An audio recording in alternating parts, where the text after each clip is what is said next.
Mic check 1 2 1 2. Okay, crank up the gain a little bit, I think, this evening.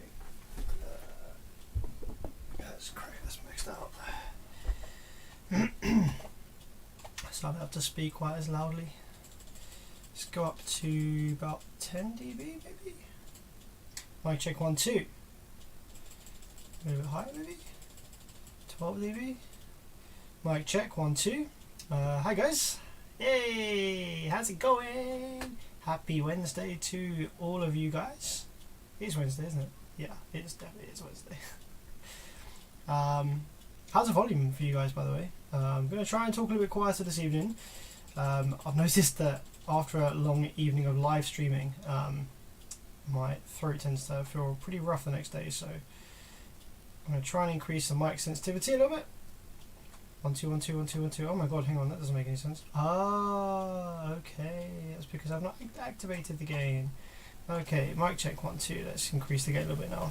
7 dB, 8 dB, 10 dB, 13 dB. I don't want to be clipping, so okay guys, I've increased the gain a little bit. Let me know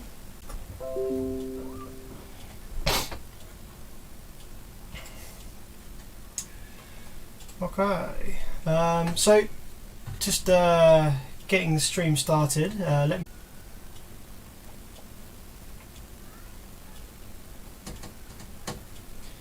Sorry about this, guys. Teething issues this evening. Hopefully it'll flatten out a bit over the course of the evening.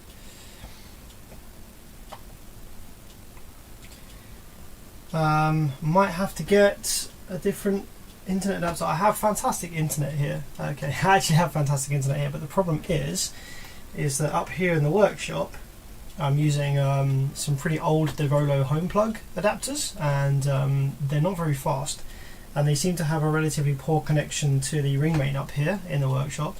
So I was just using my phone to tether, but that seems to be unreliable as it kept cutting out. So I switched back to the Devolo home plugs, and if need be I'll grab a Wi-Fi dongle. Just means that one of the ones from the other room can't use it, but I hopefully shouldn't need it. Okay, let's close Chrome to bring out some resources. Have you tried a power line kit? Yeah, so that's what I'm currently using, but I'm using a really old one. And in addition to using a really old one, the room that this is in, the ring main that it's connected to, doesn't seem to have a very good connection to the downstairs ring main that the router is connected to. So I get a little red flashing light instead of a green flashing light, which means it has a poor connection. So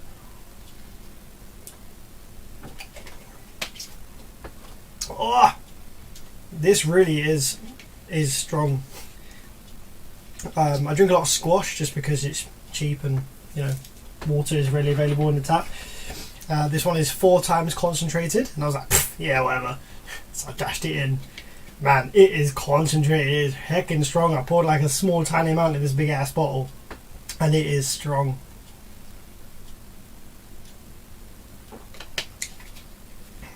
Farquay's like, ring main, ew. Yeah, I feel you, brother. I feel you, brother. There's not really a lot of options to get internet into the workshop. Options are Wi-Fi, obviously, which I'd rather not use if I can avoid it, just because wired connection is better. The power line adapters, which are supposedly meant to be as good as LAN, or almost as good as LAN connection, or LAN connection itself. And yeah, don't really fancy running a LAN cable all through the walls up here. It's a bit excessive. I just need to get better power line adapters. Anyway, good evening, gentlemen. I'm just going to get my cameras all set up because I haven't done that yet. Tonight's stream is starting a bit early. I'm just kind of having a chilled one, you know. I'm not kind of got a huge plan. I mean, I do have a bit of a plan. We're going to sort out this. This camera view isn't the best. Let's try this. Okay, let's get the JVC up and running. So just have to go ahead and deactivate and reactivate it. Unplug, replug. Should bring that one back up and running. Go for a mesh Wi-Fi then. So my house is small enough that I don't need mesh. There we go, that's running right now. Yeah, the house is pretty small, so I don't need like a mesh thing because the signal is strong enough all over the house. But I'm just thinking Wi-Fi is not like the best connection or the best. I mean, it's probably fine these days, especially if I've got a 5G connection, it's going to be fine. So maybe I should just get a Wi-Fi dongle for this PC up here. But I'm a LAN guy. If I can LAN it, I will LAN it. If I can have a physical wired connections to the router, then I will have a physical wired connection. I'm happy now I have 1 gigabit a second all over the house. Yeah, boy. Awesome. I have 1 gigabit up and down. I have fiber, but just can't get up here in the workshop so well.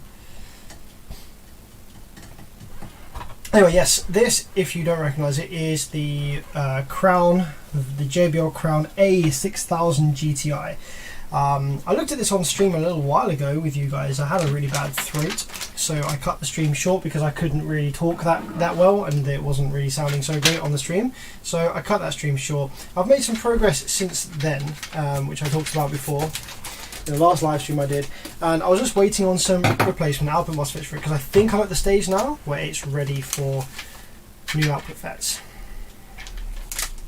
Fortunately, because this is a full bridge amplifier, it's 6,000 watts, but it's a full bridge amplifier, it doesn't really use that many output FETs. Okay, this is like great, holy grailed as, you know, as one of the best amplifiers ever manufactured for car audio application. It is an absolutely beautiful piece of kit, and it uses only, what is this, 4, 8, 12, it uses, wait, have I count that right? Wait, have they sent me the right amount? 1, 2, 3, 4, 5, 6, 7, 8, 9, 10, 11, 12, 13, 14, 15, 16. Yeah, 16. It uses 16 of these TO220 package MOSFETs, and these are 25 amp, 400 volt. So it's not really that many. I mean, I guess it's actually very similar to what you'd find in a Korean 6K. It might have 16 output FETs, but they would be the larger package TO247 AC or the TO3PN package FETs. They'd be like 24 N40s or something, which I guess this is kind of equivalent to. This is the 25 N40s. So 25 amp, 400 volt, 16 of these, load them up, and we're going to see what it does.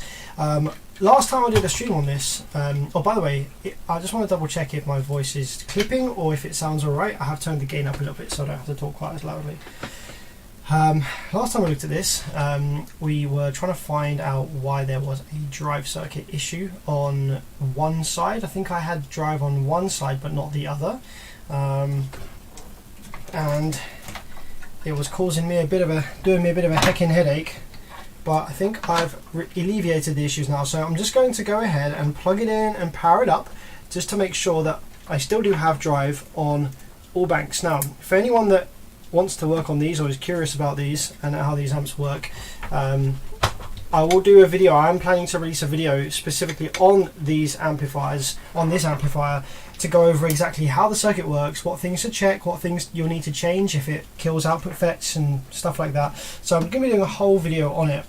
But this amplifier does actually give you pulses, gives you PWM on the high and low side MOSFET gate pads without any FETs fitted, without any output FETs fitted. So you can power the amplifier up, you can inject some RCA signal to get like 40 Hertz playing or something like that, which will get some modulation going on the output section, and then you'll actually see that PWM present on the gate pads without any MOSFETs fitted on both the high side and the low side, which is actually really cool because it allows you to see, without putting any MOSFETs in, whether both high and low side are actually functioning, which isn't usually the case for most amplifiers that are self-oscillating. So that shows here that this amplifier is not a self-oscillating amplifier.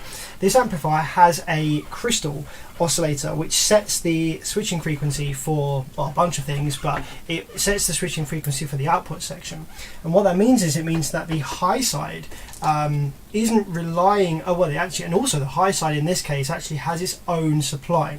So amplifiers where you can't see the high side switching is when the high side has a bootstrap supply voltage for the high side drive, and so that means that it takes the pulses that are generated from the low side FETs and you use those to kind of pump up a little bit of supply voltage, a bit like a buck converter if you like, and it uses a little bit of pulse pumped supply from the low side drain to generate a bit of voltage for the high side to oscillate on.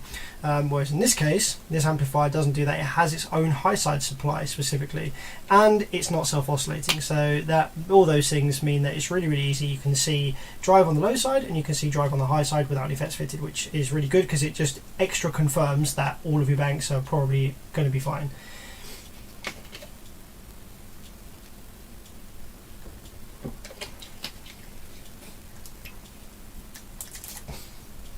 Alright, so what I'm going to do is just power it up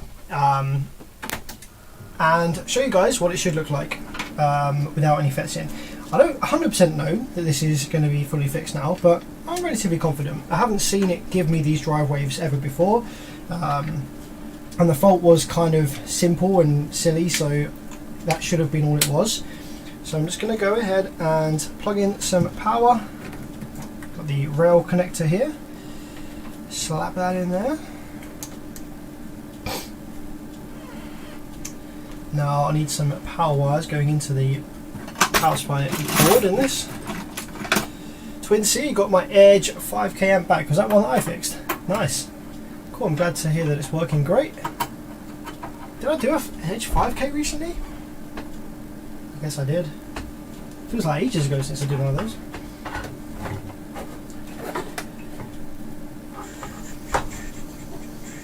Oh, I should have hat cam for this evening, actually.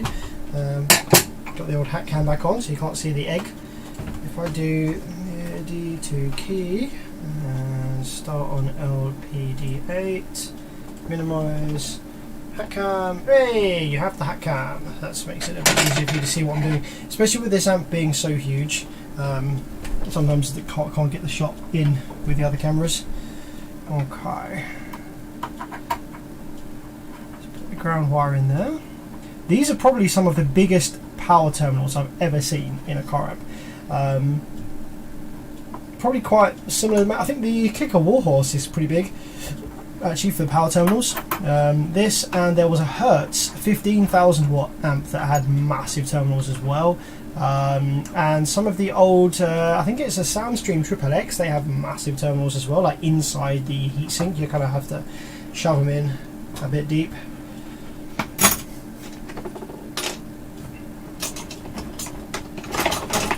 Hey Sam, you still on Discord? Discord's not really my vibe. I don't really use Discord a lot, to be honest. I have a Discord, I started a Discord, but I don't moderate it. I barely ever go on there. I find Discord a little bit difficult. I feel like you have to be on Discord like all the time to keep up with like what's going on. It's just like one massive chat thread, and like if you don't keep up with, you know, the chat thread, it's a bit like being in a group chat with a bunch of people you don't know, and yeah, just like a lot of stuff that gets said that you miss if you're not constantly looking at it. I prefer forum style things like Facebook groups where posts are like kind of categorized. So you've got one post and then all the discussion on that post, another post, all the discussion on that post. It's kind of, it kind of makes more sense, and you don't get multiple conversations going on in the same thread.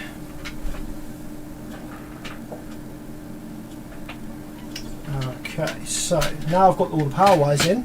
Should be able to power this up, and we should be able to check that all 4 banks, 2 high and 2 low side, because this is basically a 2-channel amplifier.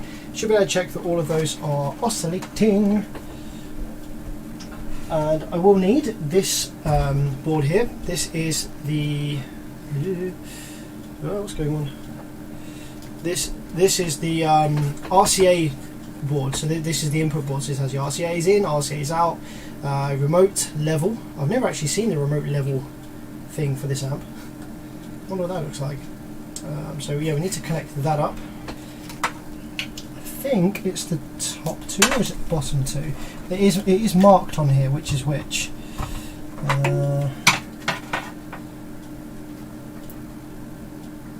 Display is the bottom one. So because you would have thought that they would make different sized connectors for the RCA board here at the front and for the LED display board, but no, the LED display board uses the exact same connector as the RCA board, and you can put one into the other, which would probably cause some damage if you did that, which seems a bit silly.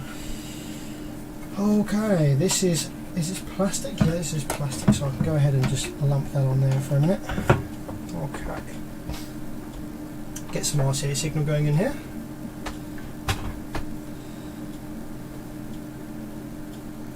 When a box takes up the full boot space with port and subs firing up, does the screen and C pillar act like a fourth order port in any way? And could it be factored into tuning? Yeah, yes and no. Like, all of the different shapes in the cabin will factor in a little bit. If you have all of your windows up, then it's not really going to affect it much, because you're then sitting in the kind of sealed side. But if you have the windows down, then due to how the loading changes, if you've got really big fat C pillars that come in quite a lot, then it will add a slight tuning bump at a high frequency, but it will be a very, very high frequency, because that kind of chamber, if you like, will be tuned very, very high. But yeah, all these little things in the cabin, seat positions and how thick the pillars are and stuff like that, they all adds and subtracts from the overall frequency response.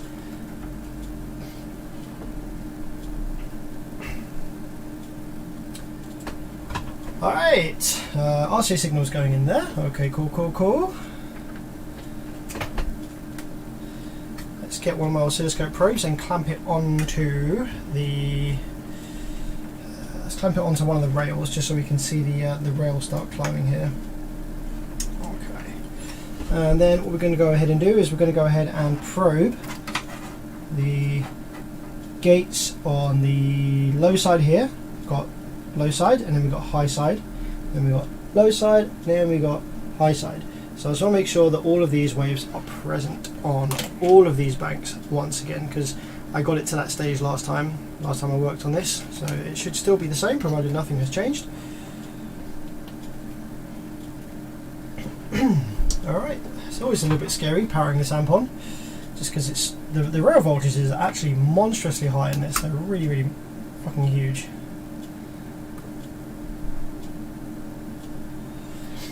I need to turn my signal gen on as well. Let's inject like 40 Hertz.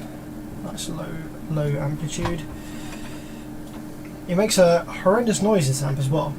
So the power supply section in this amp looks much bigger than most that you're used to. It looks much bigger than most 6Ks that you're used to. One of the reasons that this transformer needs to be so big is simply because it oscillates on a really low frequency.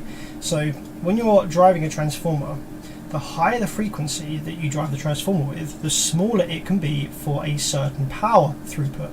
So if you need a transformer to take 6,000 watts, if you feed it with a really, really high frequency, it can be pretty small. But if you're only feeding it with, in this case, 1,000 Hertz, then it needs to be pretty big, just due to how transformers work.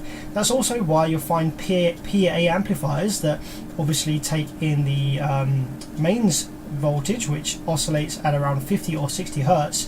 In order to get even 2,000 watts from a PA amplifier, the transformer has to be absolutely freaking massive and very, very heavy. It's what makes up most of the weight of a PA amplifier, just because it's a low frequency that it's switching the transformer. Now, although some modern, more modern PA amplifiers that have purely switching power supplies, so they'll take the AC in from the mains, they'll rectify it to DC, and they'll use that DC in a similar fashion to how car amplifiers will. They use that DC and they'll switch it at a much higher frequency in order to drive smaller transformers, so they can fit more smaller transformers or like more powerful transformers into these PA amplifiers without them being like astronomically heavy. Do you have a ticking clock? I do have a clock in here. I actually don't even hear it. If it's annoying you, I'll take it down. Let's see.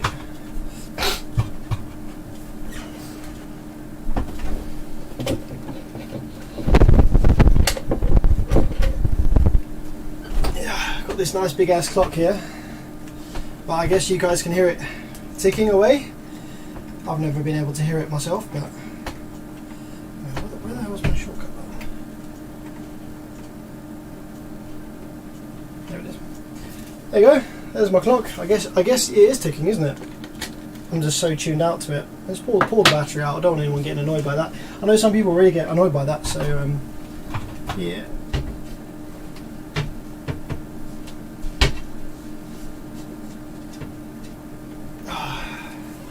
I need to get one of those silent motors for it that just like spins smoothly.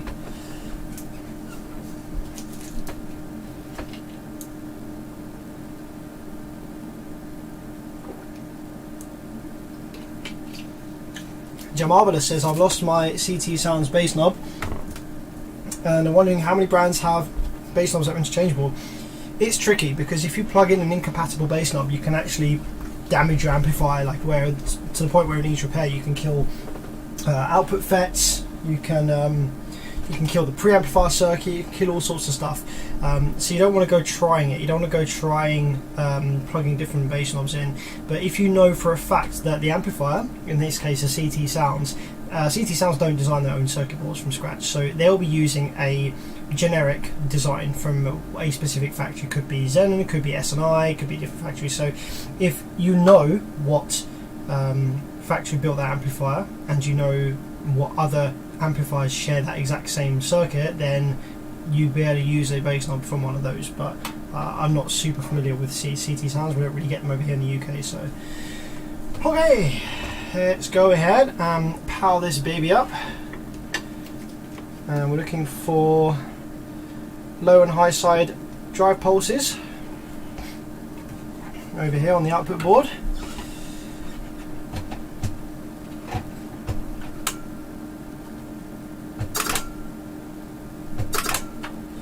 Okay, so let's look at the scope screen, and I've got the negative rail here, as you can see, starting to climb down low there. So let's go ahead and probe the low side first. Just make sure we have pulses on the low side to start with. I always put my fingers in my ears whenever I'm powering up a big amplifier like this, just because you don't know what's touching what or what could be shorting out somewhere, and when it goes bang, it's very, very loud from experience. So yeah, I just usually put my fingers in my ears. It doesn't mean that it's going to go pop, but I just like to do that.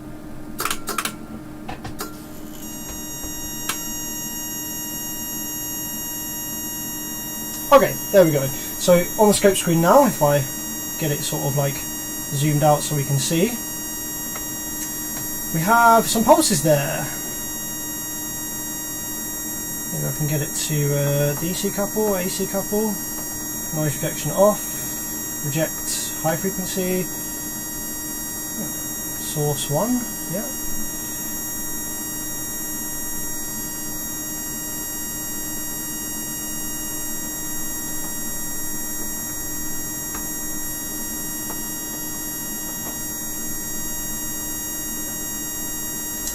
Well, anyway, there we go. There is the pulses for the low side. It's looking quite nice.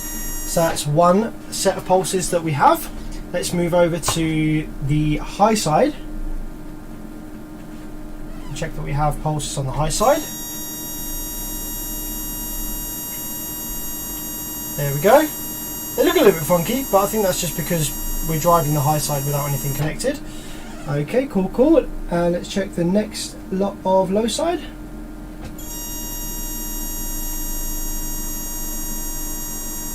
Looks exactly the same as the other one. Nice, nice. And the last set of high side.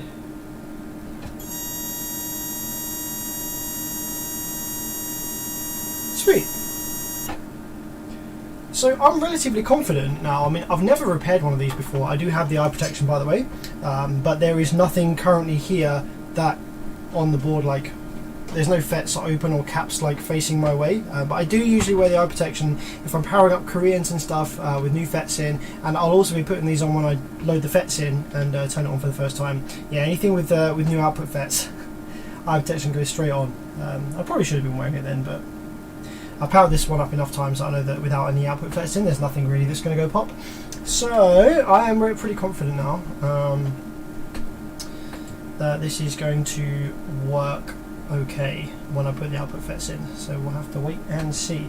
Need to wait for this rail voltage to sink down. We still have 200 volts DC in the board there.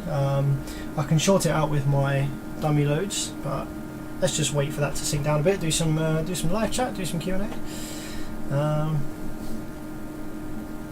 glad I asked. I figured you would know. Thanks for the heads up. No worries. If you want, Jamarvelous, if you want to send me a picture of the circuit board, of the guts of that amplifier, the CT sounds that you have, into my BearVids Facebook page inbox, just shoot a picture in there, and I have my phone with me now so I can have a quick look at it, and I might recognise the circuit, and I might be able to tell you what other amps use that same board, in which case it would be more likely that you'll find one that is compatible from one of those brands. Neil says, I have 2 Rockford R2 amps and Hyphonics Gamma 1K and 1 Sundown Intelligent amp 3500. How much resting current can that add up to? So 2 Rockford R2 amps. I don't know off the top of my head the idle current of the R2 amps from Rockford, but I would imagine, knowing Rockford, they'll be between 3 and 4 amps. So let's say worst case scenario you've got 8 amps there from those two. 1 Hyphonics Gamma 1K. Well, Hyphonics, because of their Chinese circuit design, they tend to idle a really low current.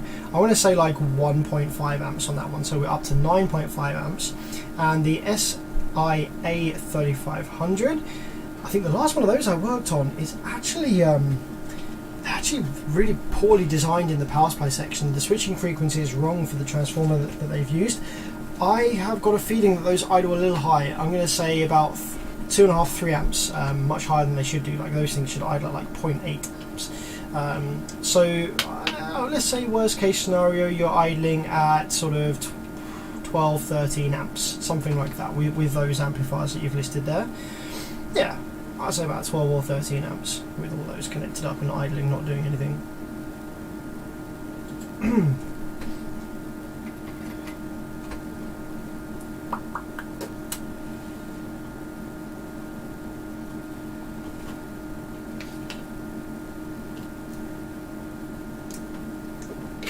Alright, the rail has sunk down to plus minus 45 volts.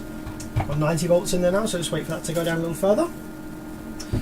And then I'm just going to start disconnecting things anyway.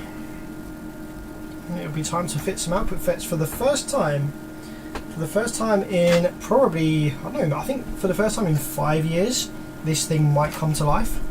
I don't know how long this amp was sitting before I got it. The customer for this amp bought it from the States. It was shipped all the way over from the States, this one, to the UK. And he bought it in blown condition.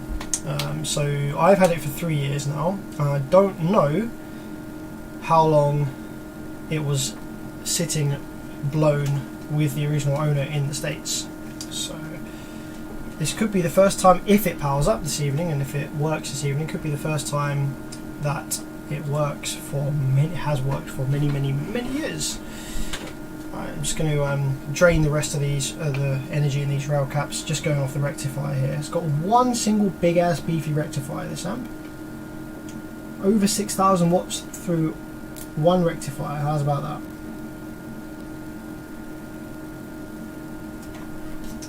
Okay, if you had a keen eye, you would have seen the voltage disappear on the scope screen just then.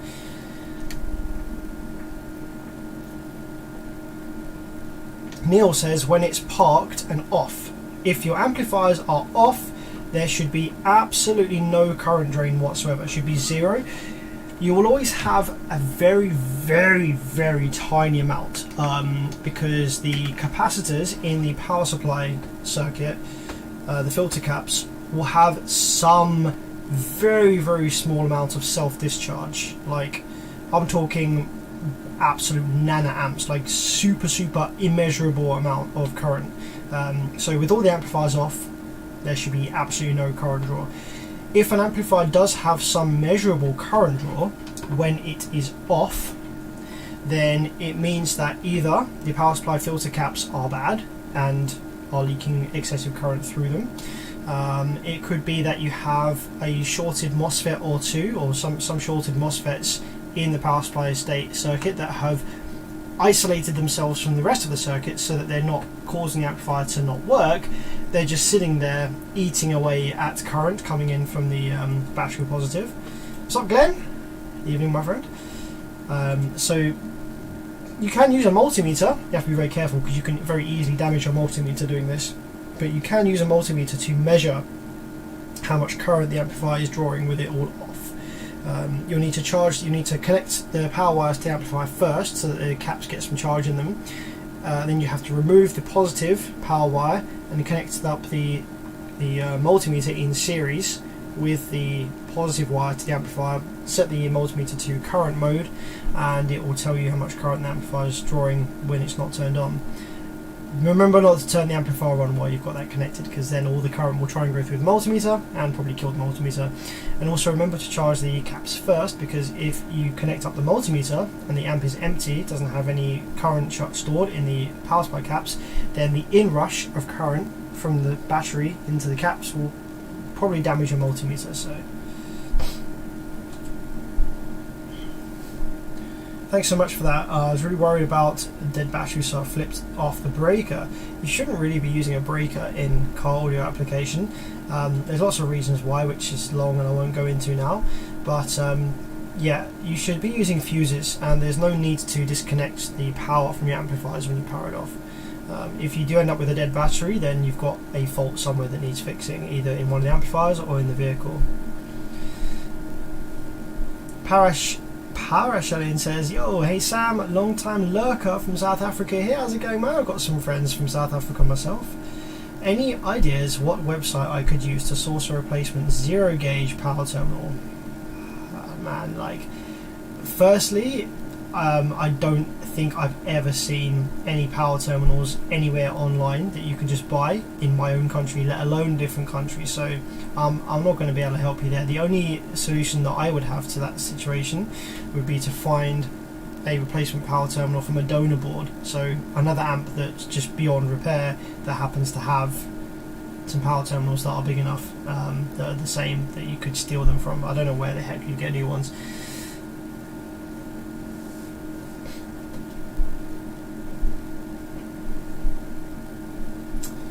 Okay, so let's continue with this. So I think we have the output board disconnected now from everything. Yeah, we do. Alright, let's flip her over. And let's get to soldering the new output FETs. This is quite exciting stuff. Okay.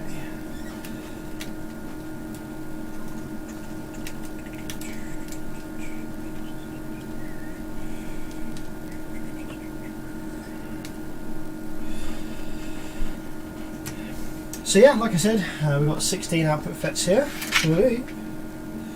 Almost lost a couple there.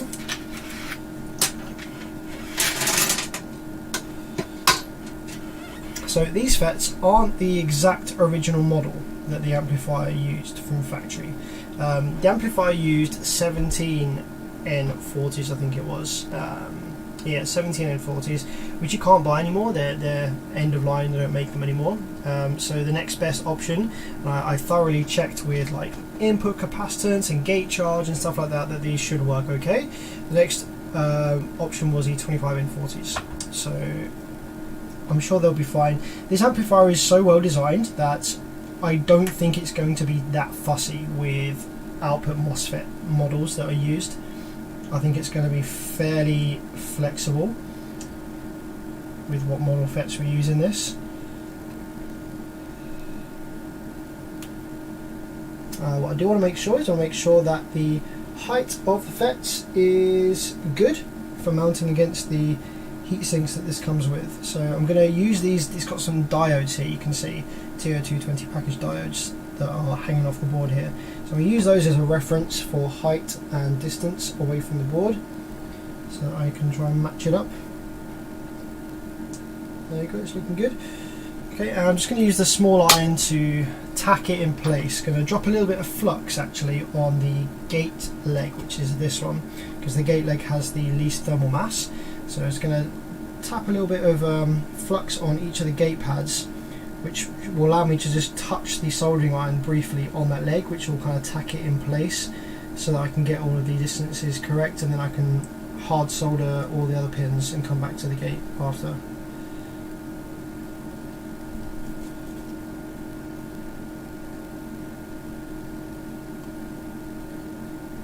I'm actually getting pretty low on this flux. I've had this flux tube for, oh crap man, best part of like a couple of years now, maybe? It's lasted me a good couple of years this. I don't go overkill on flux. I use just enough that I need, just the amount that I need. I don't need to use any more than what I need. And it's caused it to last a long time, which is good. Right, a bit of fresh solder on the tip, and just going to tack this in place.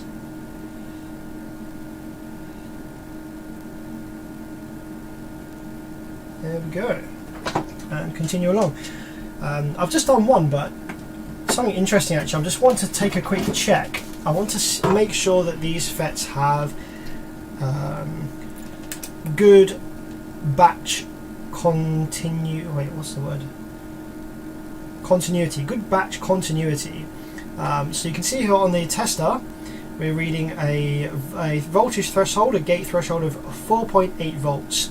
Gate capacitance of 2.88 nanofarads. The RDS, you need to ignore that because we're too close to the VCC of this tester that it doesn't actually turn these FETs on fully. So I don't actually know if we're going to get that reliable readings. You can see it says the RDS is 12 ohms, which is clearly nonsense. With the VT being so high on these FETs, the tester just doesn't turn them on quite enough for the FET to actually be able to give its full lowest on resistance. You can see here that even going down by 0.1 of a volt on the turn on threshold, the RDS is already a lot lower. So it just goes to show that we're right on the threshold of this tester, and that's why I can't read the RDS properly of these FETs. But yeah, I just want to make sure that they are all like in the right ballpark between 4.7 and 4.8 VT, which they are looking like they are. Sometimes you get FETs in the same batch and they're all over the freaking place. Looks good to me so far. I'm pretty happy with this. I'm only going to test a few, don't need to test all of them. Yeah, I'm happy with that. It's all between 4.7 and 4.8. So. Okay, let's drop the next one in.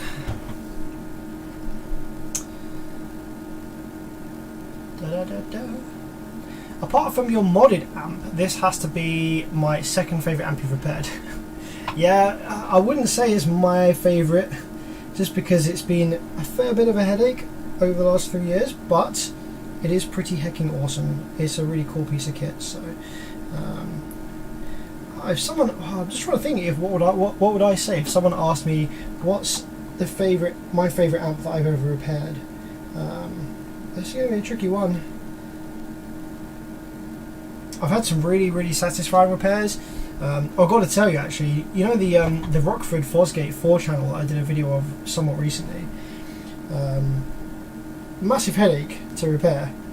It took me freaking ages, but the satisfaction level on that one was very high, which I think counts for a lot. Kind of makes it worth it. It's like, yeah, I freaking beat that one, you know? And if this one works, then I'll feel the same about this one. I'll be like, yeah, freaking awesome. Got this thing working, really cool amp, and now it can have a new lease of life. But like I said earlier, I am going to be making a full video on this amplifier, on how it works, common faults, so that if anyone else comes across one of these that they need to repair, they're going to have full access to the service manual, the official Crown service manual, which by the way is an absolute godsend. It's an amazing service manual, it's so good. So they'll have full access to that because there's some very lovely people that have been able to send it to me when I was working on the amplifier, so I have it now. I'm willing to give it out, seeing as this is like a end of line old ass amplifier now. Not going to get in trouble with Crown for that, they're not going to care.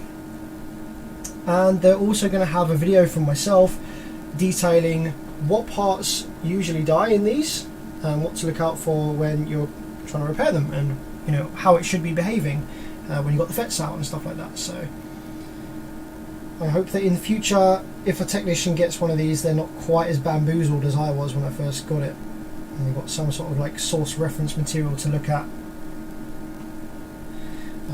One of the things which actually helped me out a lot was figuring out that this amplifier is actually just a Crown iTech amplifier with a great big 12 volt power supply strapped to it. Once I figured that out, I was actually able to look online on YouTube. There are some videos of Crown iTech repair, which is basically the same output section as this. It looks exactly the same, just a few different parts. I think the Crown PA amplifiers use IGBTs in the output section and not MOSFETs. And it kind of made me wonder, hey, maybe I should use IGBTs in this instead, because clearly the whole kind of drive circuit was originally designed around being used with IGBTs. And that would be fantastic. To use IGBTs in this would be really, really cool. Because they're a lot more rugged. They're usually at least 600 volts source drain voltage, and they can do a crap load of current.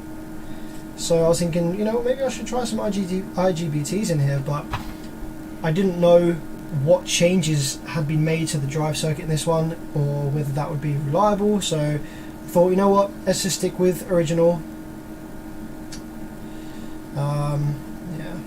One thing that I'm a little bit concerned about actually in this, so this amplifier uses 400 volt FETs.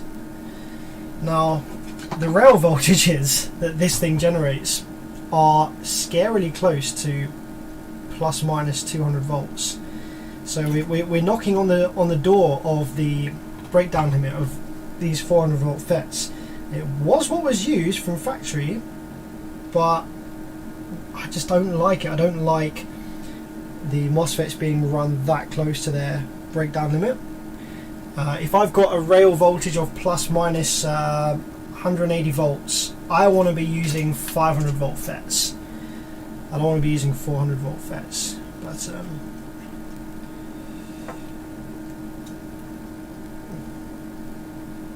I didn't want to be straying too far from what this amplifier was installed with from factory. Although saying that, who's to say that this amplifier hadn't been repaired before? I mean, it didn't look like it. You can usually tell when an amp's been repaired. You can tell by the solder connections and stuff like that. All the output MOSFETs in this looked straight factory. So I don't think this has been repaired before. So I don't think that someone else fitted like 400 volt FETs when it should have been IGBTs. And actually, I've got the schematic. I've got the whole freaking service manual, and so that would say. And I know that says the 17N40s as the output FETs. But yeah, I don't know, it just gets my whiskers twitching a bit, having it that close to the MOSFET breakdown voltage.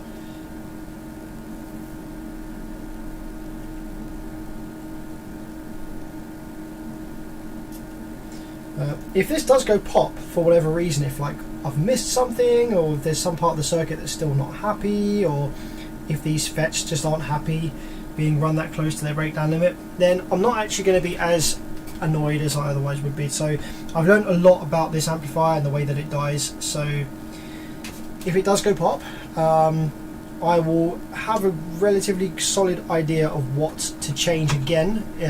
If it dies and it kills part of the drive circuit, I'll be like, that's annoying.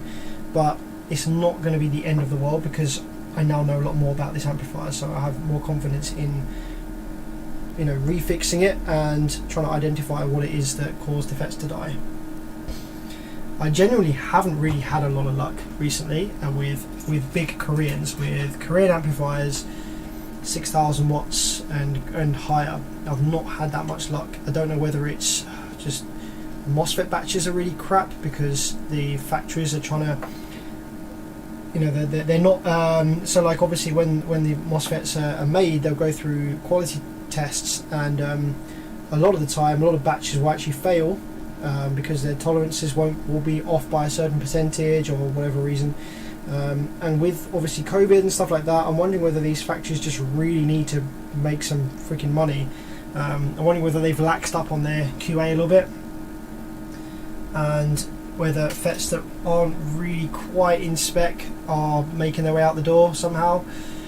But yeah, I've had a few Koreans lately that, I mean, I've been repairing Koreans for 6 years now, never had a problem. Like, I've never had a problem where I just like can't fix them, or like they just keep blowing FETs. But literally in the last sort of 6 months or so, big Koreans have just been an absolute nightmare. I don't know whether that's the drive ICs, the IR21844S, that are just no good at the moment. But yeah, literally they tend to work fine at 9 volts, 10 volts, 11 volts, 12 volts, 13. But as soon as I increase the voltage on the power supply up to 14 volts, all the freaking Amplifiers die on quite a few amps that I've done recently. And it's really expensive when that happens. It kills like £150 worth of parts every time that happens. So yeah, it's really difficult to try and figure out what's going on. You know, I've changed all the parts on some of these amplifiers that I'm having a bit of a problem with. I've changed everything, even stuff that wasn't dead. I've just kind of redone, changed the whole driver card out even in some of them. And yeah, some of them just keep blowing output FETs. It's really frustrating. I've never had this kind of issue before, so I don't know whether there's just some parts issue or something with the quality of them, or what, but it's very frustrating. Okay, one last FET. One last FET to tack in, and then we need to solder all of the legs up.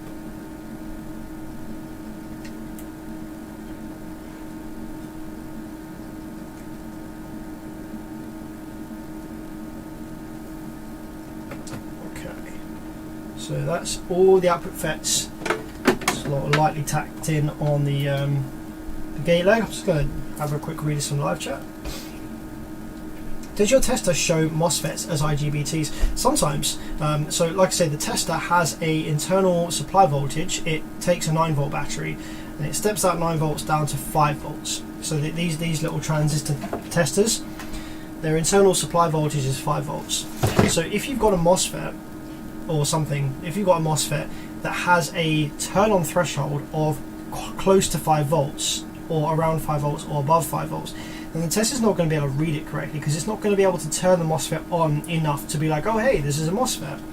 So sometimes when you are reading MOSFETs that have high VTs of between 4.5 and 4.9 volts, the tester will still read it as a MOSFET, but the RDS will be like ridiculously high, like 20 ohms, 32 ohms. Don't take any notice of it. Sometimes if the turn on threshold is very high up in the 4.8, 4.9 range, the tester can sometimes accidentally misread it as an IGBT, whereas actually you've got a MOSFET, and that's just because it's not turning the FET on enough, and it gets confused with what part it's reading. If your VT is above 5 volts, then the tester straight up just can't turn the FET on, and it just reads the internal diode between source and drain. So you just get on the screen a diode like 2 to 3, pin 2 to 3 is a diode, and you're like, eh, but actually the MOSFET's fine. The tester just can't turn it on.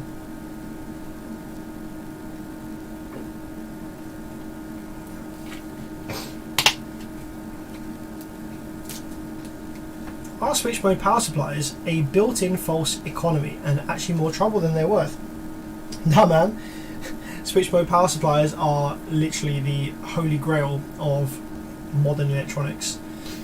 Without switch mode power supplies, everything would be fucking massive, weigh about 200 kilograms and be inefficient or less efficient. Yeah, switch mode power supplies, without them we would not have so many things we take for granted, like the computing power that we have, for instance. There's obviously differences between well-designed switch mode power supplies and cheap, piss poor, quick get it out the door Chinese power supplies. Power, how's it going? I'm alright, thanks. Just having a chill one this evening. Quick question. Do the power supplies or components on the full bridge, and specifically Teramp's smart amps, limit them while handling prolonged low-end bass notes? Considering switching from Koreans? No, not at all. The Teramp's amplifiers, the power supply designs in those, are not that different at all to the Koreans. At the end of the day, in order to get 12 volts from your vehicle and turn it into plus minus or a high voltage rail, there's only really one way to do it. You line up a bunch of MOSFETs, you line up some transformers, you tell the MOSFETs to turn on and off really fast, and there you go, that's all it is. So the power supply sections haven't really changed much since the beginning of car amps, since the beginning of switching power supplies. They've just got bigger and a bit more refined.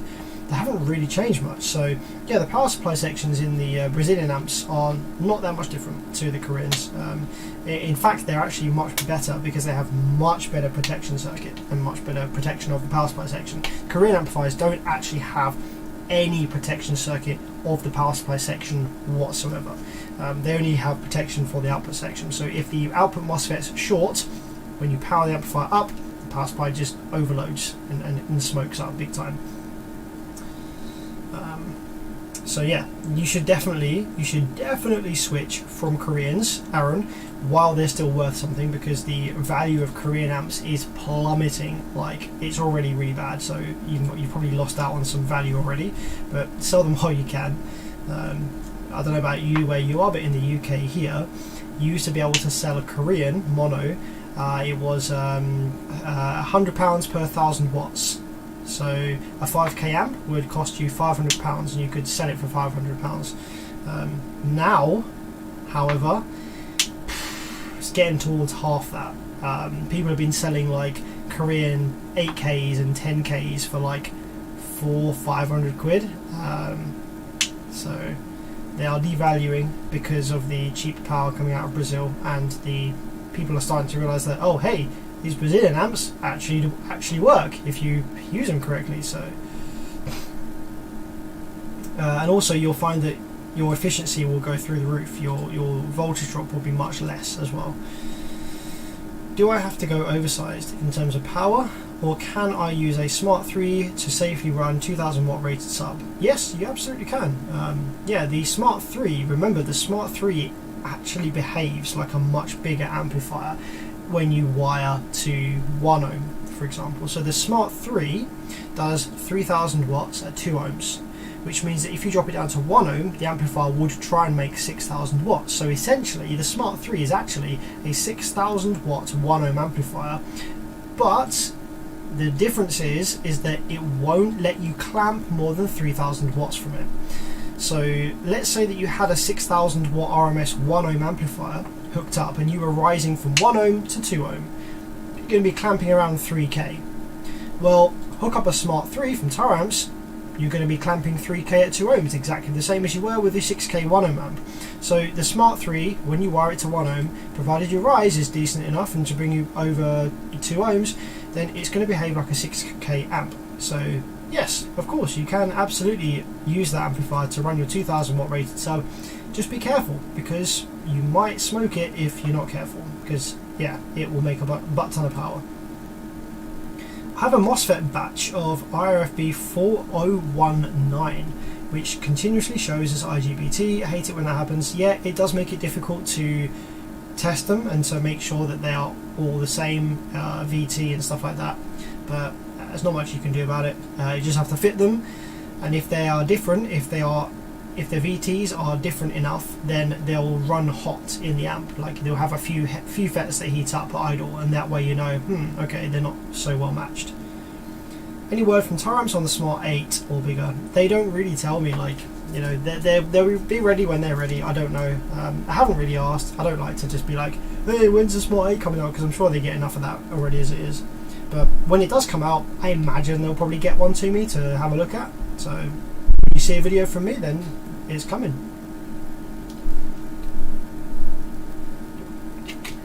Can I use some IRF 9630 in replacement for the 9640? I know it's lower amperage, but I'm not getting 9640 where I'm located. If you like, the 9640s are already quite low on current, so you usually see these in older class Ds where the high side isn't bootstrapped, so the high side has its own supply, and you're using N channel and P channel FETs, and yeah, they're both switching the main rail. The 640s that are used in conjunction, the N channel FETs, are much higher current rating than the 9640s anyway. So if you were to go even lower current on the 9630s, I don't know whether it would reliably make its rated power. However, there are alternatives that you can look into. For example, there is the 12P20. I think it's, I can't remember what the prefix is, but there's the 12P20s and the 19N20s, which are quite well matched to use in these amplifiers. So obviously use the 19N20s in place of the 640s, and use the 12P20s in place of the 9640s. I've used those in the past with pretty decent success, so give that a go. Steve says, may I ask how old you are? I'm interested to hear how old you think I am. Go ahead and give a guess and I'll tell you if you're right or not. I'm always interested in playing that game. Aaron says, running 2 Steg 2500s on a pair of RAXXX15s. Nice! Are they the V3s or the V4s, my man? I think Rise is killing my output. Rise never kills your output. Rise doesn't kill your output because it's...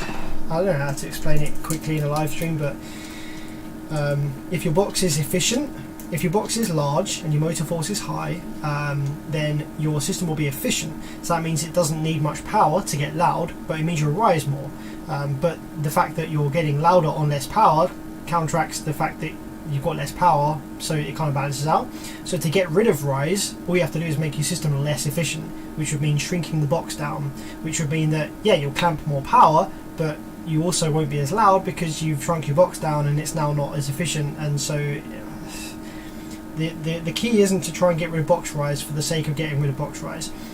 The only time you need to get rid of box rise is because there's another problem, like you're reaching your mechanical excursion limit too early, which means the box is far too big, which means that you do need to go down on the box size, or means you need to increase your port area, which in effect will lower rise. But you're doing that not to lower rise directly, you're doing that to allow yourself to actually put some power into the woofer and get it to displace some air through the ports, not just to lower rise. But in doing that you will lower rise as a result.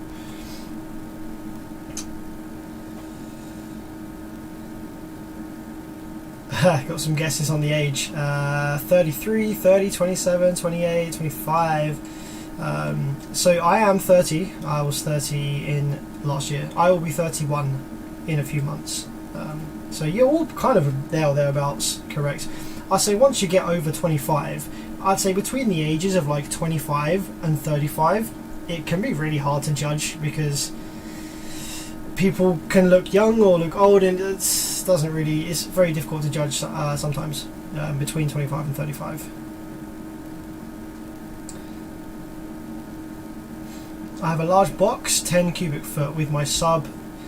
It's on a single Rockford 2500.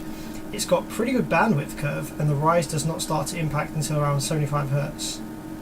What do you mean by this? I'm curious to what you mean by this. The rise does not start to impact until... I'm curious to see what you mean, because I think that you might have obviously some issues above 75 Hertz. Maybe it not as loud, maybe it drops off a bit, or something happens above 75 Hertz. But I don't think it's your rise.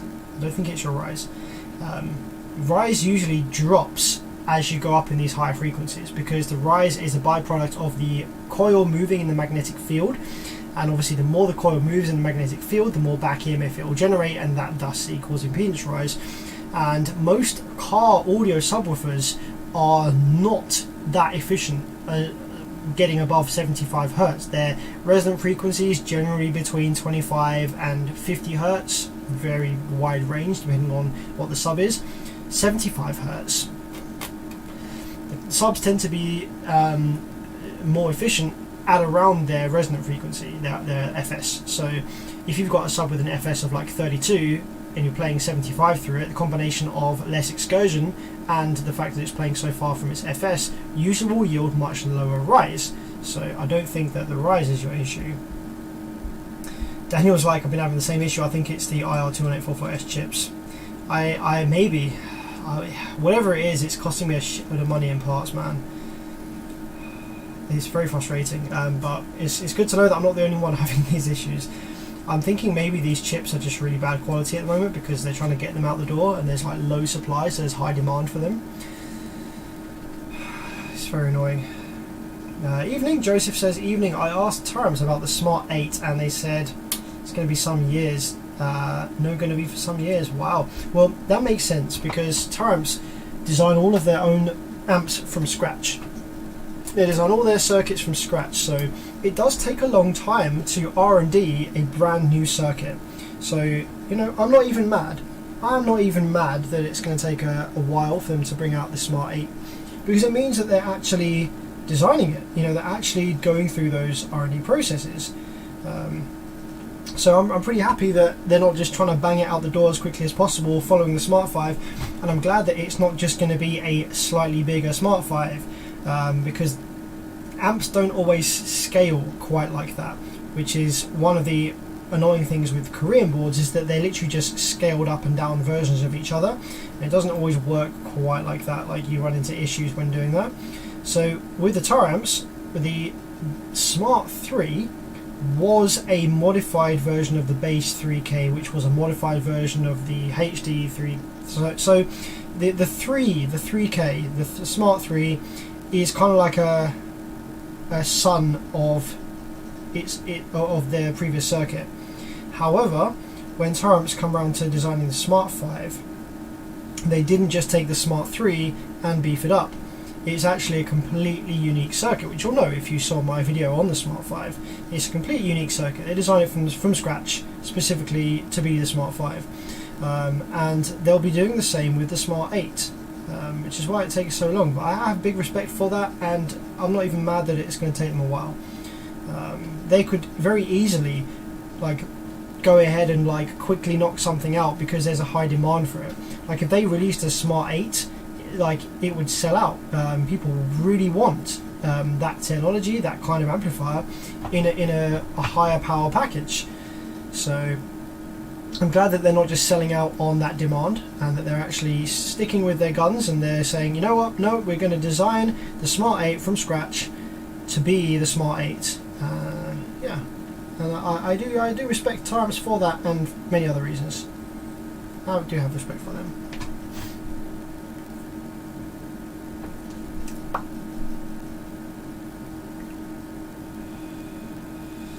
Aaron says, really appreciate it. Oh, no problem at all, man. Would you suggest the Smart 3 or 5K per sub, regular or base versions? So with the Smart amps, obviously they've got the two versions. You've got the regular Smart 5 and Smart 3, and you've got the Smart 3 base and the Smart 5 base. So out of the two of those, what one would I recommend? Well, it depends on who you are. Out of the two of them, technically, I haven't tested this, okay, so take these words with a pinch of salt, because I haven't confirmed them. I haven't scientifically confirmed that this is true, but on paper, and going by the rail voltage, the internals, and the specification of the amps, the regular versions of the Smart 3 and the Smart 5 should be louder than the base versions of those amplifiers. They have higher internal rail voltage, they should produce more power, they're rated at their power at 12 volts instead of 14 volts. So the regular Smarts are rated for their power at 12 volts, and the base are rated for their power at 14 volts, which means that the regular amps are actually more powerful. So you'd normally think, well, you just get the regular one then. But that's not necessarily the case for the average user or the kind of generic NPC. The reason for that is that one of the drawbacks of Taramps amplifiers still to this day is the filters. The crossover filters and the slopes and stuff on the side are absolutely rubbish for running a subwoofer, even when you set them to what you think is correct, or that you set them to the same as what you think you had your Korean set to. They're still going to be wildly different. on the regular Smart 3 and Smart 5.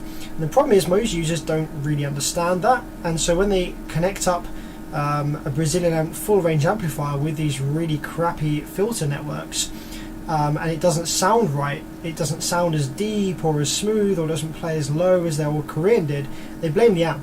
And yeah, I guess the amp as a whole is the amp as a whole, but they think that it's because it's a full bridge or it's a Brazilian circuit, amplifier circuit. It's got nothing to do with the actual amplifier stage whatsoever. It's just the preamp filters, and if you, like myself, are able to set up the filters actively either on your head unit or with a DSP to correct or to make better the poor filters that are in the preamp circuit in the amplifier, then you can make these amplifiers sound however you like, and they are absolutely phenomenal. They are incredible sounding. Full bridge is much better suited to subwoofer application than half bridge, which is why most PA amplifiers that are designed for running subs are full bridge, as is basically most subwoofer amplifiers in any other industry are all full bridge, because they're just better at driving subs at low frequencies. Yeah, so I recommend for the average user, the reason I'm saying this is because the base versions of those amplifiers actually have much better suited filters. They're actually still kind of bad, but they're the other way around. So the regular Smart 5 and Smart 3 filters let too much high frequency in, even when they're set to what you would expect to be just letting low frequencies pass. They let too much high frequency in, and they cut off too much of the low end. On the Smart 3 and Smart 5 base versions, they actually really cut off a lot of the high frequency. They're like extremely harsh roll off on the low pass filters, like quite an extreme amount actually. So they're still kind of bad because they're a bit too extreme. However, that will have the side effect of making these amplifiers seem like they are very deep, low, smooth sounding monsters. So for the average user, I would actually recommend the base version, just because it's much easier to get them to sound nice. You haven't got to worry about messing around with active crossover filters and stuff like that to get them to sound really good. The average user can just plug them in, set the filters to what they're used to setting them on their old Korean amplifier, and hey, it sounds great. So yeah, I would usually recommend the base version for anyone wanting to run a subwoofer, but for someone that wants to extract the most power that they can from the amplifier, from the Smart 5 platform or the Smart 3 platform, and knows what they're doing a bit, then I would recommend the regular one, because it is just a bit more powerful. It's only maybe like 800 watts or something, or maybe even topping $1,000, but it is a little bit more powerful, so you will be a little bit louder with the regular version. Okay, I've just been sitting here hard soldering the rest of these MOSFET legs in now.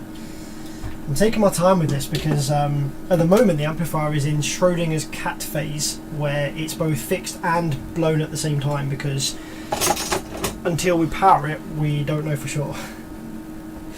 So I'm taking my time with this. I like being in this Schrodinger's amp phase where I think I fixed it, and I can feel happy that I think I fixed it, without it actually blowing up in my face and showing me that, oh hey, you missed this.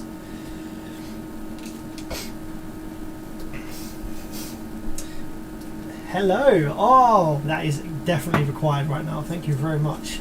Hi, you look fantastic. Have you had, oh yeah, you had some as well, yeah. How many packets of this have we got left now? 3 left. Oh, okay, it's a bit more than I thought. Chocolate! Little snack. It's actually pretty hot in here. Might crack a window. Yup. There's some great questions in the live chat actually tonight, guys. Keep it up. My Scar 2500 stays in Protect and brings my voltage really low. Don't keep trying to power it up. I've had people work on it, but they couldn't source out genuine matching MOSFETs. I would usually say that's strange, and that means that they don't necessarily know what they're doing. However, in today's market, with a silicon shortage, MOSFETs are actually really hard to get hold of, and depends where you're based. If you're in a country where there's less choice and there's less suppliers, then yeah, you might genuinely not be able to get the MOSFETs you need. Any recommendations? So Star Fox, depending on where you are, if you're in the States, okay, there are plenty of really good, reputable, solid amp repair techs that specialize in car amps that I'm good friends with. You can send it to and it will get repaired. There's nothing special about the MOSFETs that are used in this amp, they're just generic parts, and you can actually use plenty of alternatives that are in stock if the originals are not in stock. So get it to someone that knows what they're doing. Anyone that says I can't get MOSFETs for this, full stop, unless they're in like, I don't know, freaking tiny island in the middle of the Atlantic somewhere, then I would maybe move on to someone else, because to say that I can't physically get MOSFETs for an amplifier is very rare. If you can't get the originals, there will likely be some alternative that is available that you can fit, maybe even with some drive circuit modifications. But it's very unlikely that you ever have a situation where you just can't get MOSFETs for it.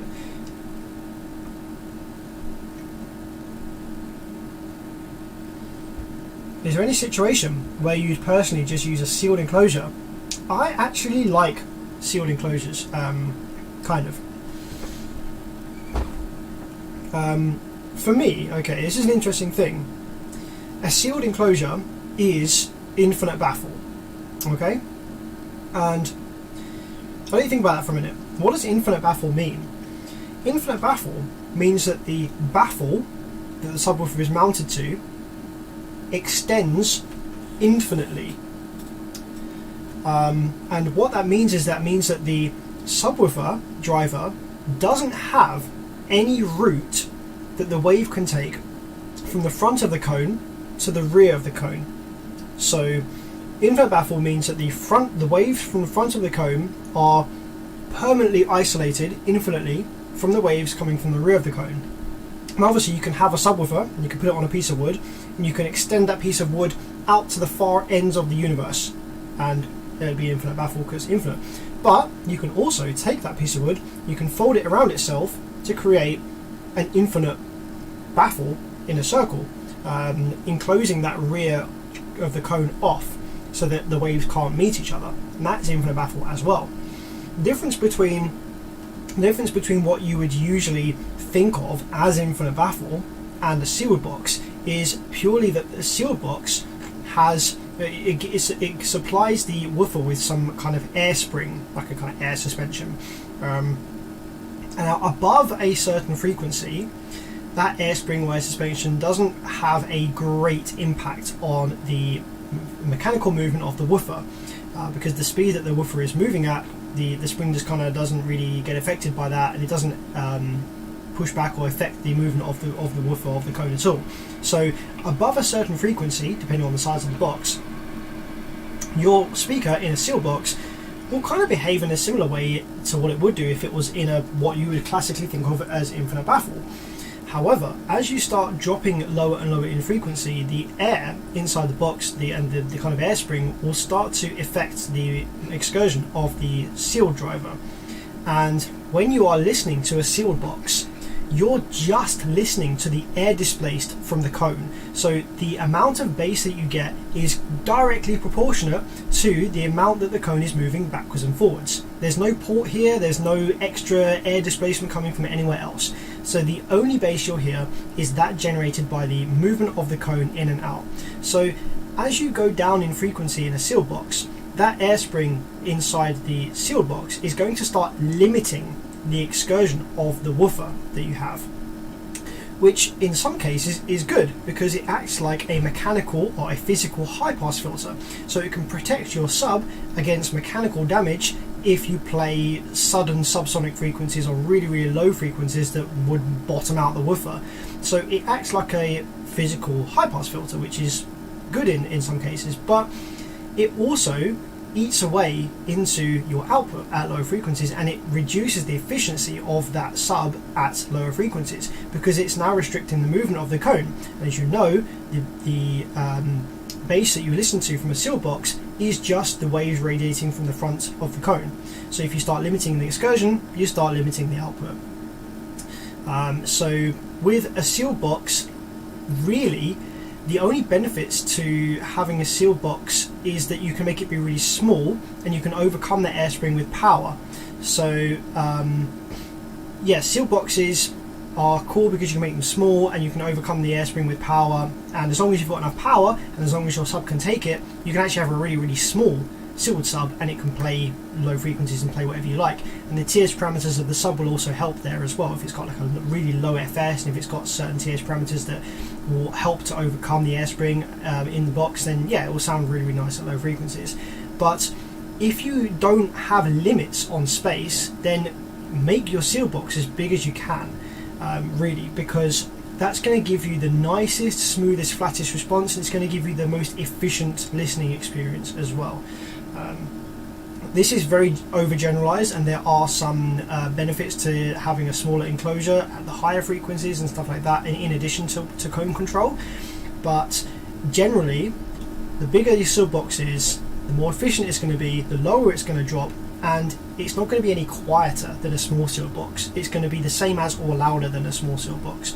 Now, getting back to the question, would I use a sealed box? Absolutely. There's something quite magical and quite nice sounding about listening to the waves radiating directly from the cone, and having that all be exactly in phase without any shifting of phase throughout different frequencies or anything, or group delay or anything like that from loading a port. It's very musical and accurate, and it's very easy to blend a sealed subwoofer into the rest of the system, or the rest of the speakers going up the range, because the waves are already in phase. You know, there's not like huge phasing or group delay or anything like that at different frequencies as you get with the ported. And I tend to find sealed boxes sound better in near field. I don't know if that's actually a thing, but if you're really quite up close to the subwoofer, they tend to sound nicer and a bit bassier than if you had a ported box sitting right up in your face. I feel like ported boxes really benefit from loading off of something and you're listening to like the loaded wave. I'm sure that doesn't actually matter. I'm sure that it doesn't, but I just get that impression. Maybe it's because sealed boxes don't have any port noise or anything like that, so sealed boxes are just very clean sounding even up close. So yes, I do love sealed boxes, but I love them more in an infinite baffle arrangement. I love them more in a high efficiency, very large, or ideally true infinite baffle. You know, if I was designing a home theatre system, the subs would be mounted into the wall and the cones would play into the home theatre, and the rear of the woofer would just play to the outside world. You know, the theatre room would be one large sealed box, if you like.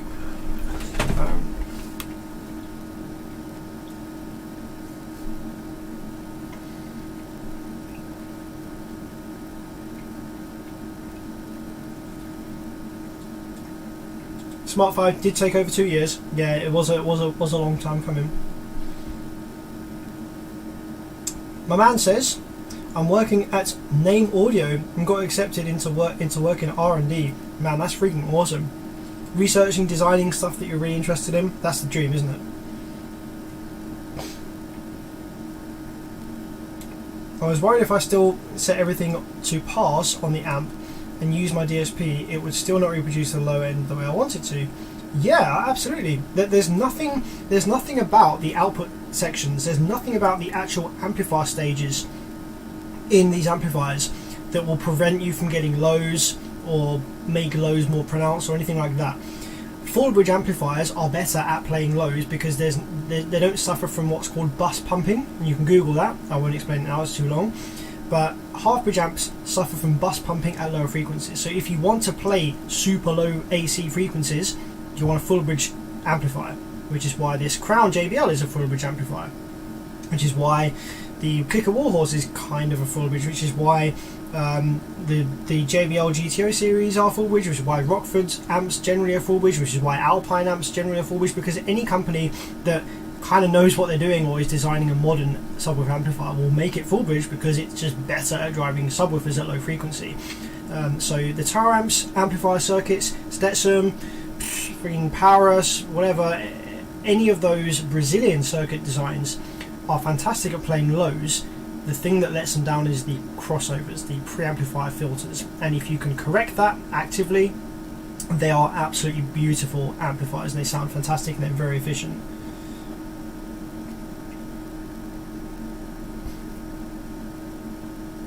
They are the RA-XXX right after the XBL2 version, so they're the V4s, the great huge big black ones. Those things don't like playing high frequencies. I had one of those 15s at one point and they do not like playing like above even 45 Hertz. I found even 50 Hertz. They are low frequency, they do not really like playing highs.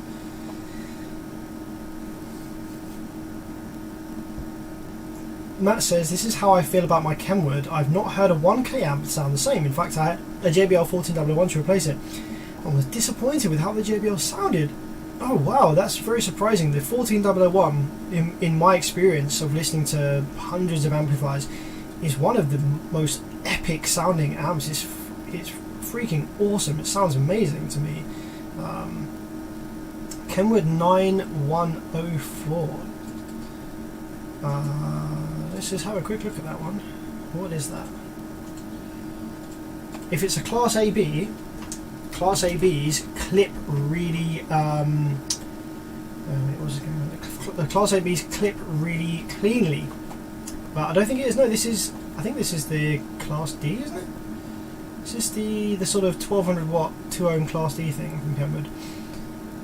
Kenwood do actually have really solid filters. Kenwood are really good at designing crossovers. Monorail, it's not a word you see often these days. Oh, it's Class D, okay, so yeah, is this the one that does like 1200 something or whatever it is at 2 ohms? Where's the spec?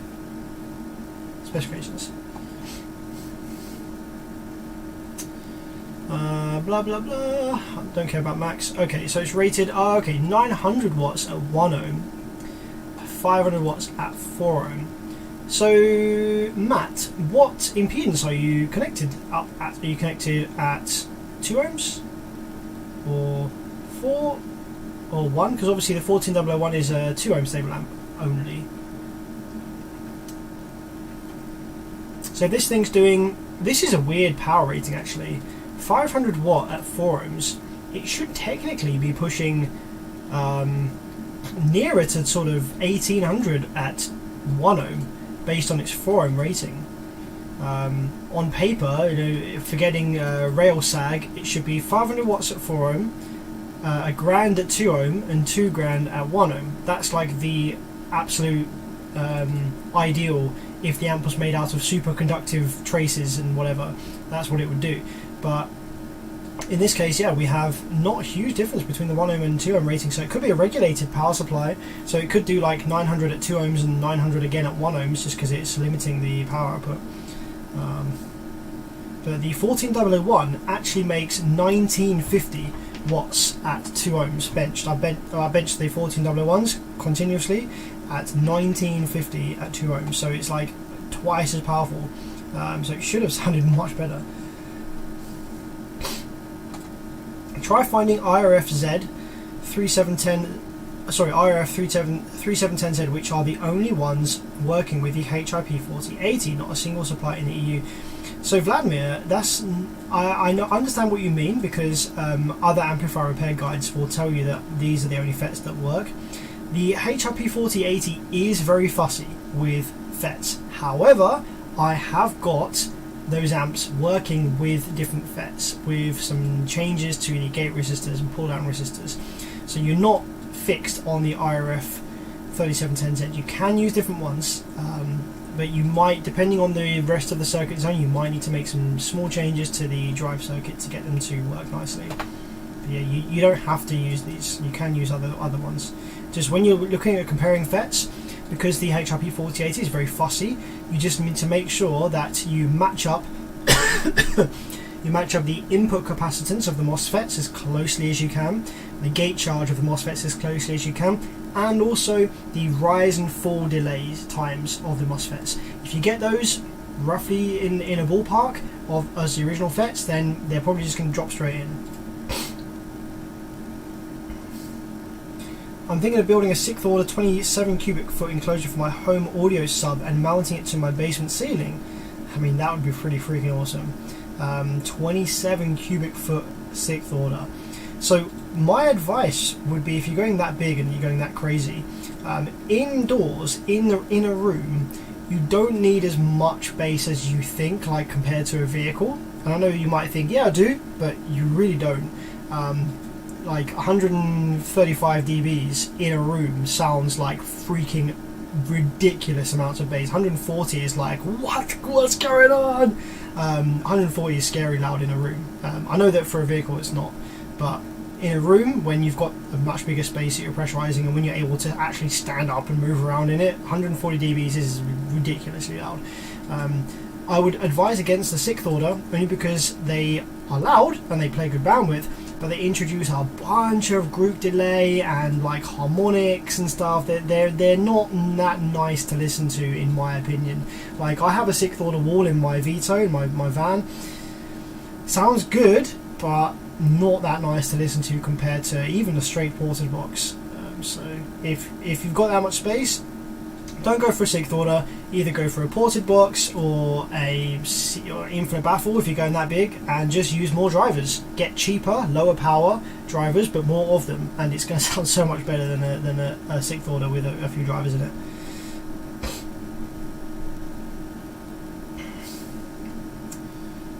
Kicker that would play indefinitely until you turned it off. Then it would light up but not play sound, and wasn't hot, not protect. Leaving it off for 30 minutes would play again. That sounds like, so often on that sound, I mean, that kind of thing sounds like, so when you turn an amplifier off, the rail voltages will slowly start to sink down to ground. So it sounds like in that amplifier, in that case, it didn't like powering on when the rail voltage was already present. However, if you were turning it on from the rail caps being empty, it would be fine. And that sounds like some kind of auxiliary supply circuit issue. Maybe some resistors have gone out of tolerance that generate plus minus 15 volts or something along those lines. So when you're powering it up while it's already got charge in the rail caps, one circuit might activate sooner than it does when you're powering it up from cold. And it might not be designed for that circuit to activate before another one. So when you power it up from cold, they might activate in the right order, but when you power it up while they're still charging the rail caps, then these circuits might activate in the wrong order, which causes it to go into protect, for example. That's the only thing I can think of right now.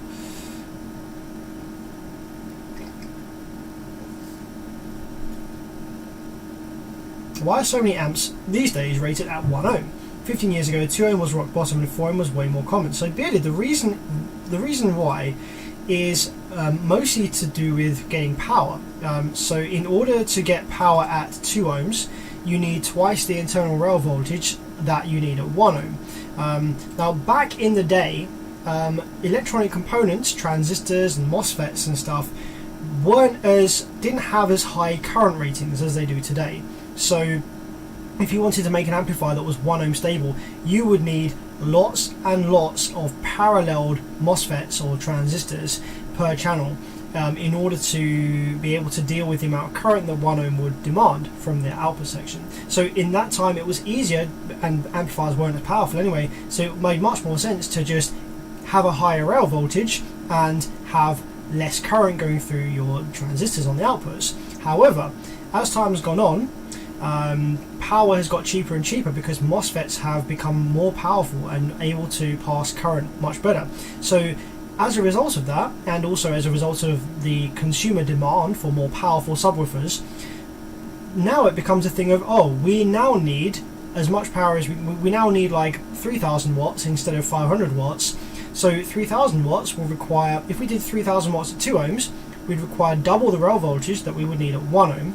And the difference in the MOSFETs, really, we've got MOSFETs here that are really powerful. That can take, the amount of current that 3000 watts will need. We only need like 8 of them to do 3000 watts at 1 ohm.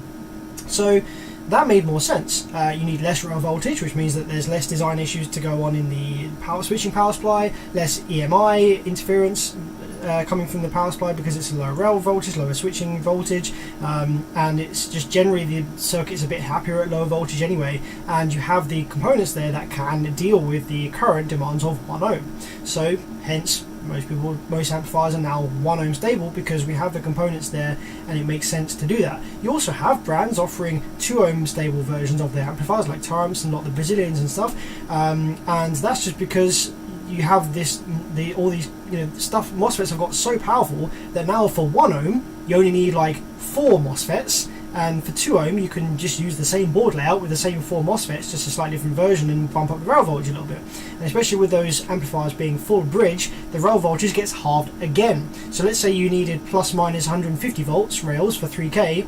Well, if you make it full bridge, you only need plus minus 75 volts. So the rail voltage gets halved, which means that it's much easier to create the 2 ohm version because it's the same rail voltage as the old half bridge 1 ohm version.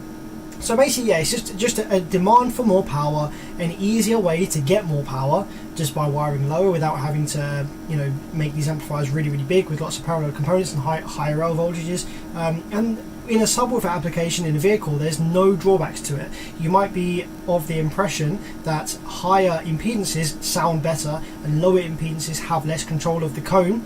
That is true to an extent, but that comes from a time when the actual subwoofer drivers themselves had very little control of themselves, had very little mechanical damping, and so the actual damping factor of the amplifier played quite a big factor in how this thing sounded. And this is still true with full range, with when you listen to full range speakers, hi-fi equipment, home cinema and stuff like that. That's still true. Higher impedances may have an actual audible benefit over lower impedances. However, when you're talking about a modern subwoofer application in a vehicle, these subs are so over mechanically dampened that the actual damping coming from the amplifier is lost, is completely negligible now, with the mechanical damping of the driver. And with this all being so loud and the subwoofers being so kind of muffled and heavy and slow and inefficient, the difference between wiring to 1 ohm and wiring to 2 ohm or 4 ohm, the difference isn't audible. It's all of these things that made it audible are now lost with this kind of modern setup. So the benefit is getting more power. More power equals more dynamic headroom equals nicer sound. So the more power you can get, the nicer it's generally going to sound. So that's why 1 ohm is favoured.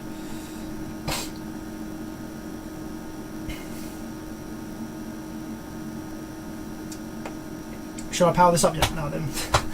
Been chatting for ages. So I have fitted all of the output MOSFETs. I'm going to very, very carefully go through and check. And before we power it up, I do actually need to fit the output filter network. So there's a bunch more components actually that go together with this amplifier. That's going to make it work. So we have this. There's a couple of boards here.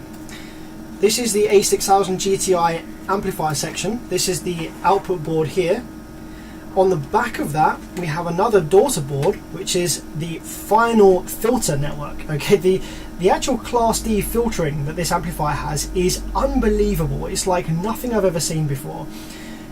Let me just grab the main inductors. Okay, so you have, after the MOSFETs, oh, what have I done here to the live chat?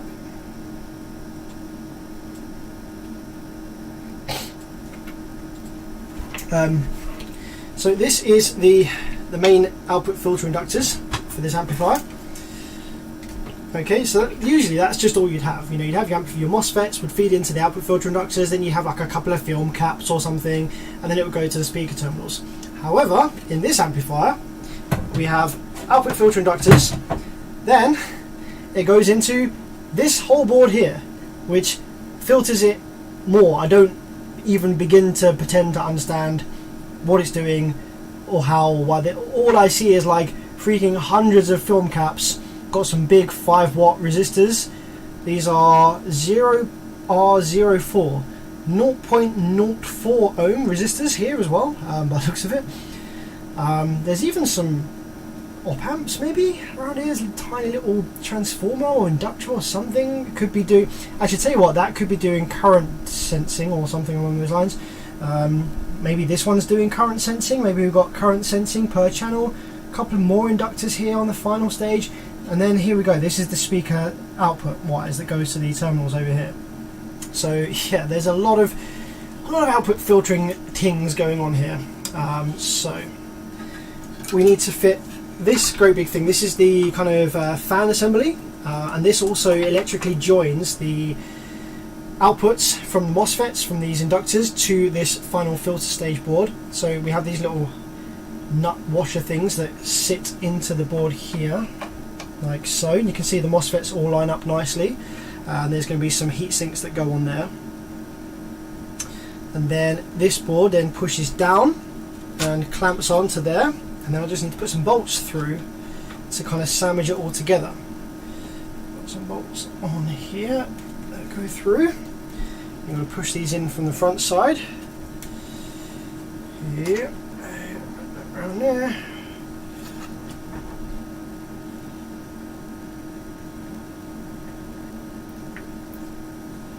So let's drop. Actually, these go in the other way around. They go in from the back. I forgot that. Let's turn that over. So one in there.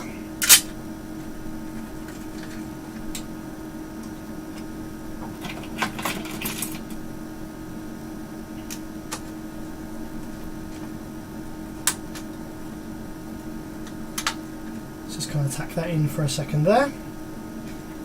And there's another one over here, over this side. Just kind of hold it in place for a sec. So yeah, for anyone that's recently joined, this is the JBL Crown A6000 GTI.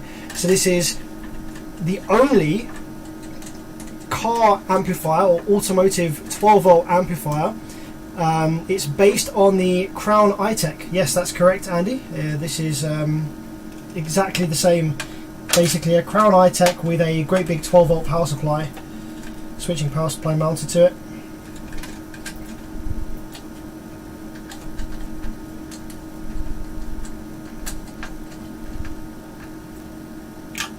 Okay, so that's two of the bolts in. Just hold it in place now, and I can put the rest of them in.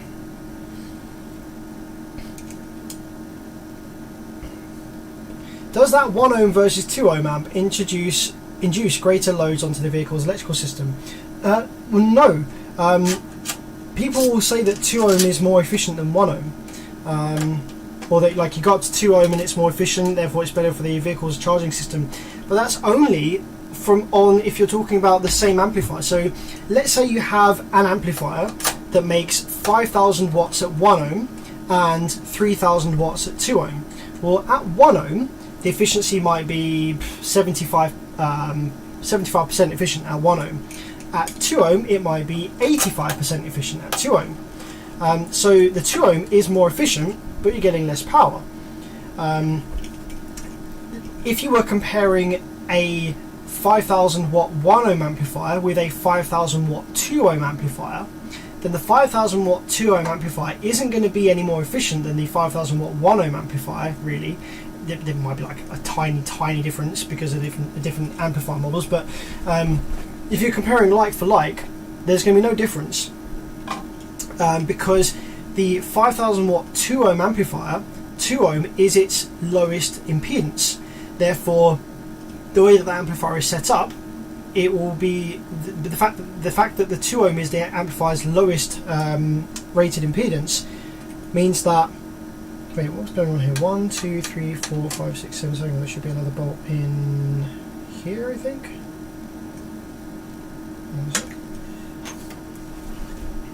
Yeah, the amplifier, because its minimum rated impedance is 2 ohms, it's going to have its lowest efficiency there.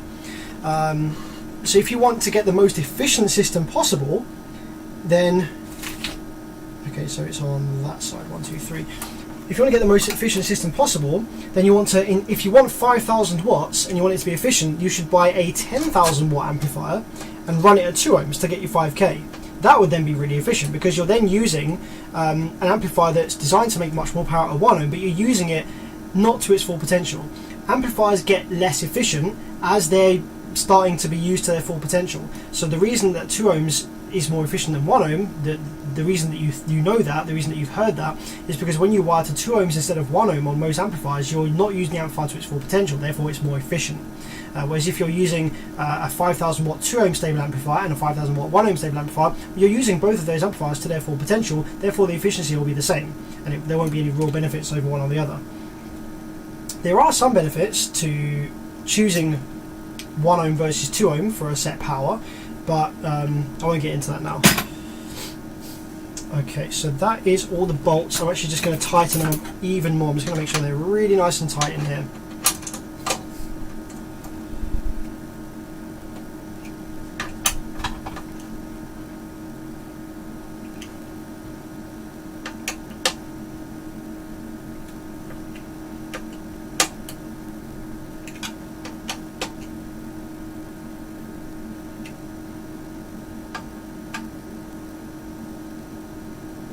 Abstract Acoustics says, Sam, will you do a podcast and get interviewed?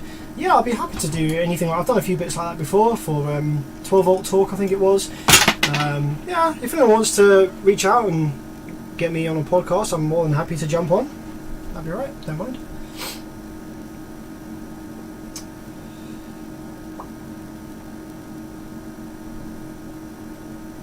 So a sub like a JLW0 with a soft suspension might benefit from high dampening amp, but a sub like a FIBL would not. Yeah, exactly that, Bearded Gaming. Yeah, a JLW0 will lean more towards the type of driver that would benefit from an amp with a high damping factor, but it's still going to be in a vehicle, in an automotive setting like that. You're still not really going to notice any difference, and you'd benefit more from higher power than higher damping factor. But it might mean more than it would do for you know, FI, sundown, subs, etc.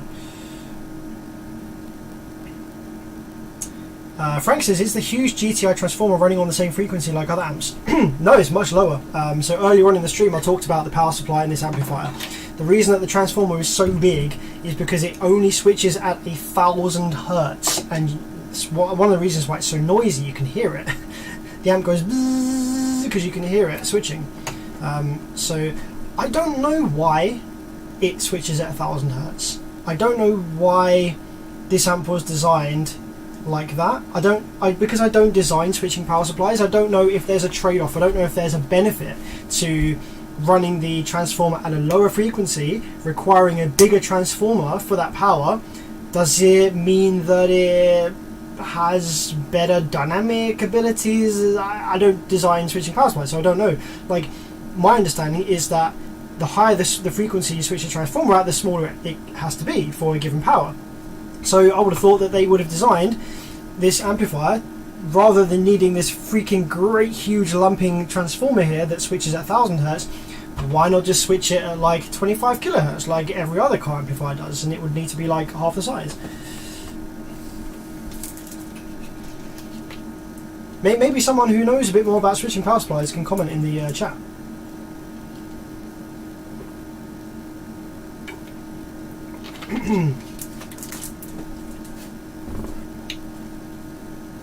Alright, so that's this kind of fan assembly fitted. So let's flip this back over now, like so.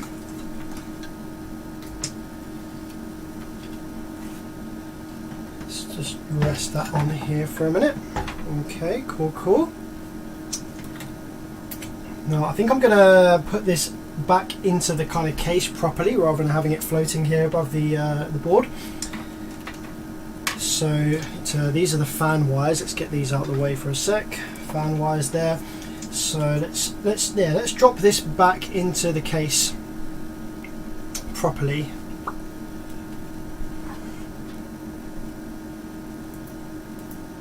I'm a bit worried actually about these. These have got a bit more wobbly than they were a second ago.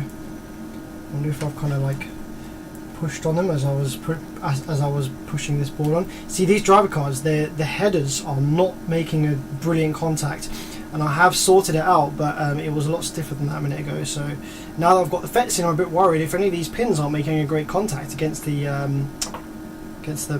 things, the forks or whatever in the headers, then that could cause issues. just don't want anything going wrong with this, you know.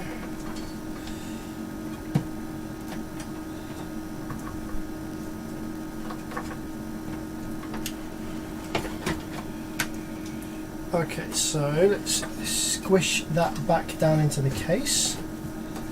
Let's loosen that wire up a bit. Get that up there.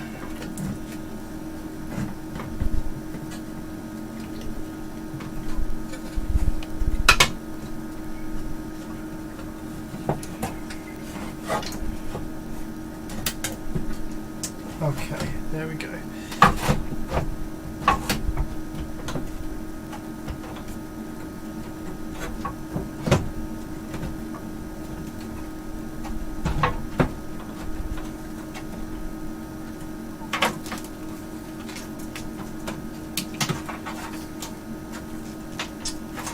Okay, now we need this filter board with the inductors on it. That's going to go in there like this.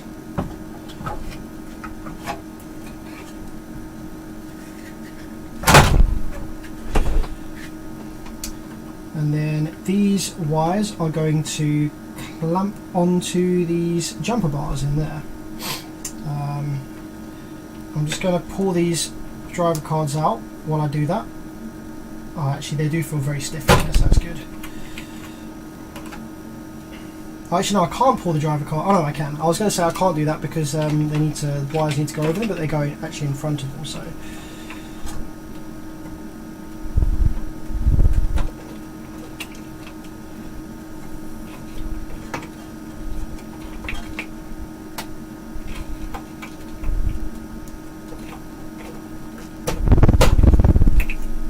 Yeah, they're making a really tight contact in there now, which is good. Okay, so we have the blue one goes on this bar, like this, and the red one, and the blue one,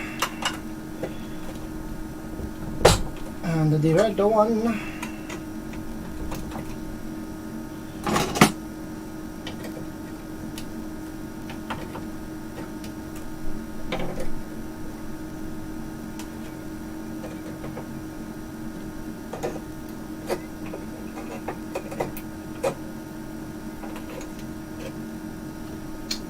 Okay. Then the cards go in.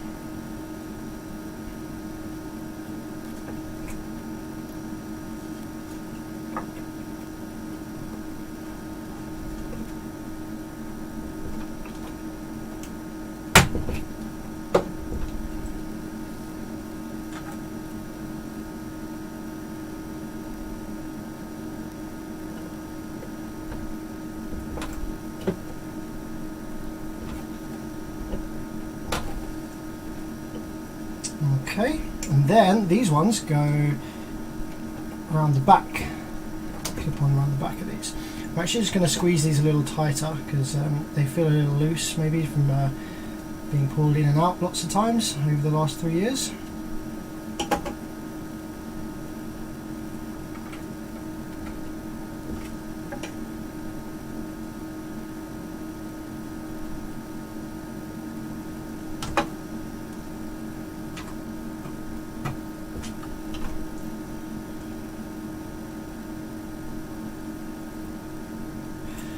This is scary, guys. I'm really scared actually to power this up and see what it does. It's been a long time coming, this repair.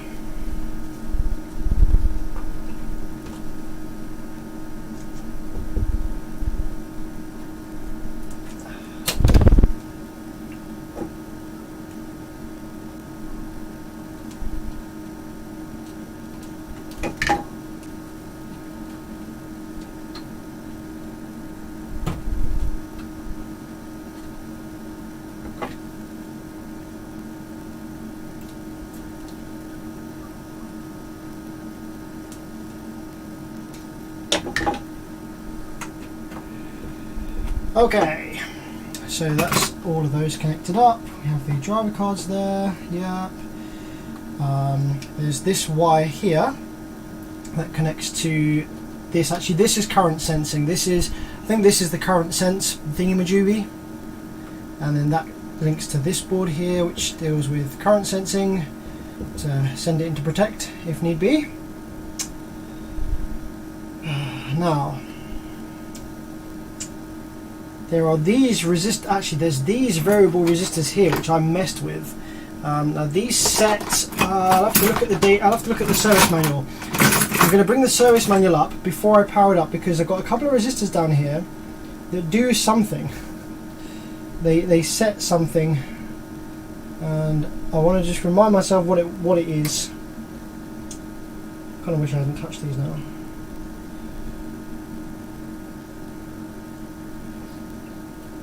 I feel like they could be something like bias or something. I might start with them at 0. I don't know though. Let's check the service manual and see what it says about that.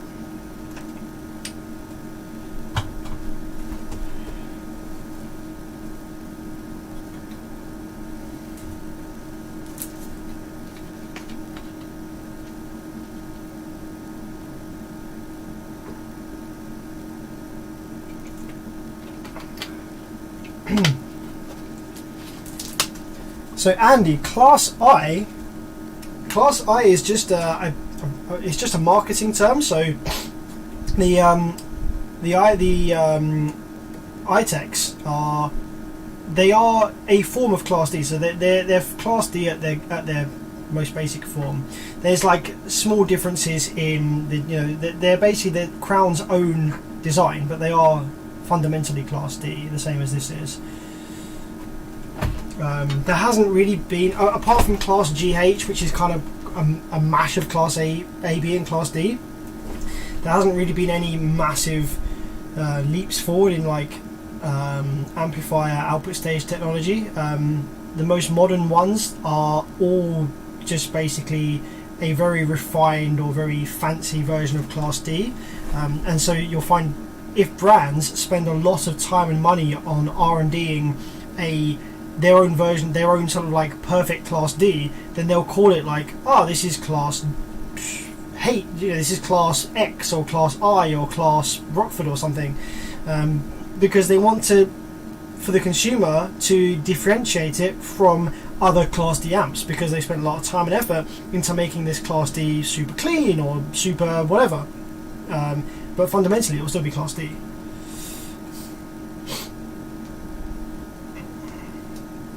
TriPath is basically Class D as well.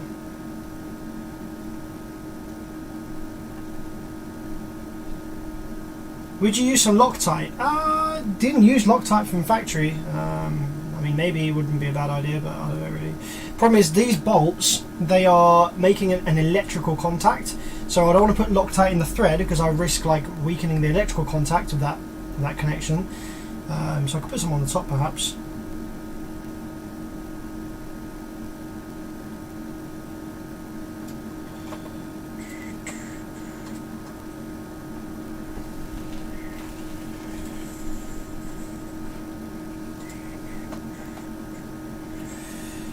Alright, I think, yeah, so let's bring up the data sheet, the service manual, because I just want to remind myself what it says about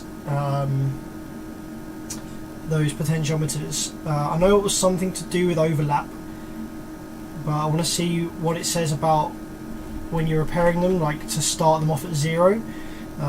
So let's just give you the screen real quick and see if I can find a bit about it.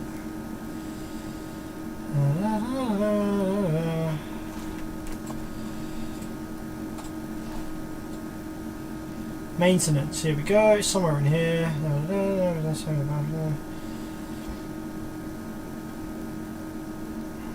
Low energy VCC, outdoor current, test equipment, blah blah. Power up. Oh, here it is. Overlap correction. Connect probes to TP1 and TP3 on the coil board. Oh, on the coil board!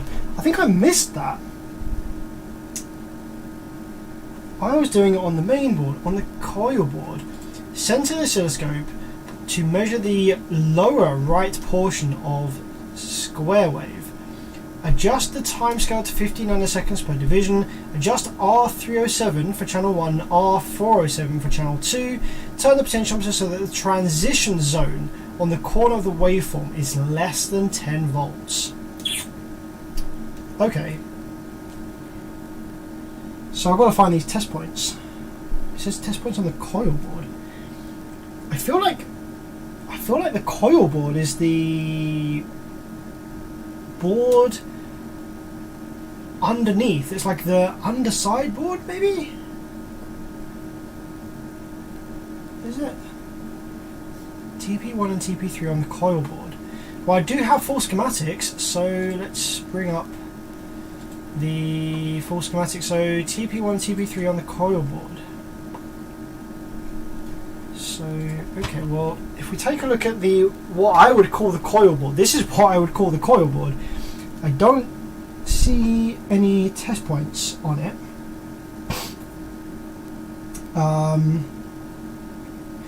I have test point 1 and test point 3 on this kind of main board down here, but they aren't anything to do with that. So the coil board may be this thing underneath here.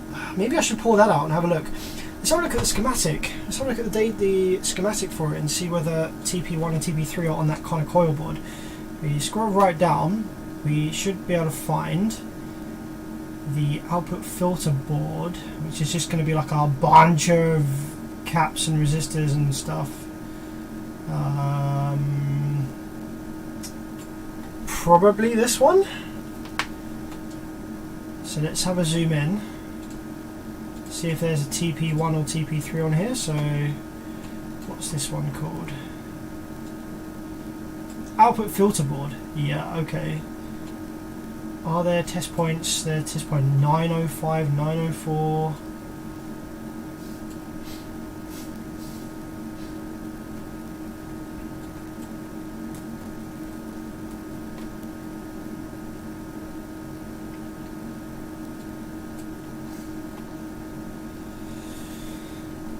Okay, no test points up there.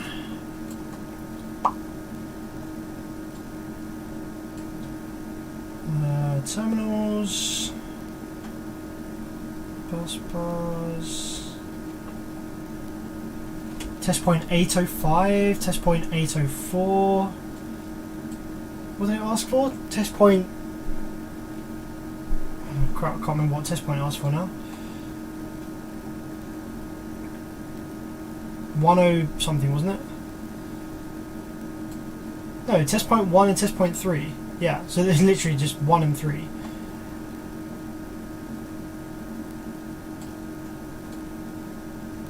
Oh, here we go. This is called coil.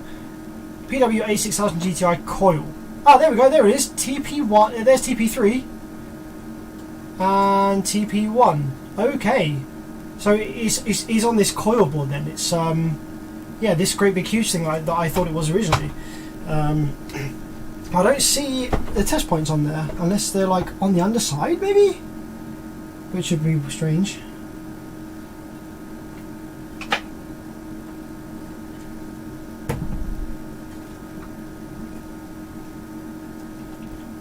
Maybe I can connect up the probes to somewhere else. Maybe it's asking me to look at the output waveform of one of the FETs. Maybe I can just clamp my oscilloscope straight onto the FET.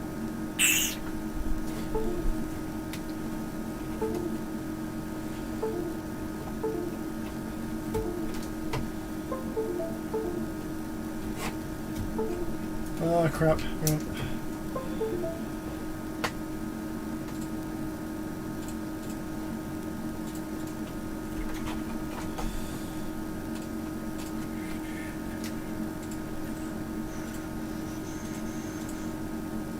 So here we have X8 and X6, which is what's connected to test point. Oh, that's test point 2. We want test point 1.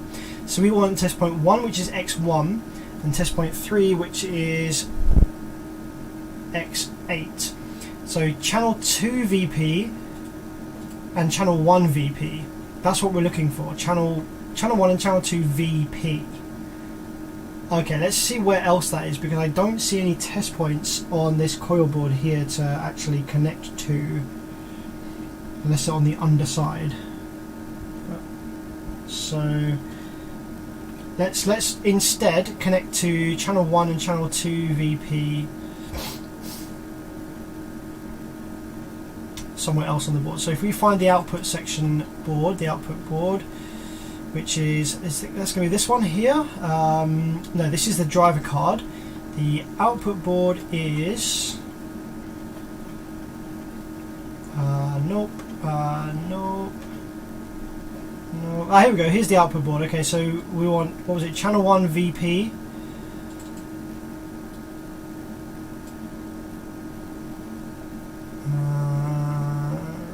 Channel 1.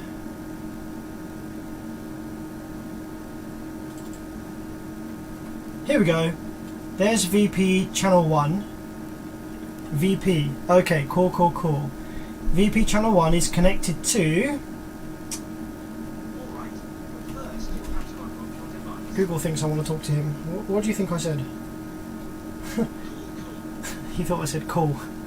Alright. So, yeah, sorry. Channel 1 VP is connected to D317. Also connected to this cap. Also connected to this. So I just want somewhere nice and easy to clip my probe onto.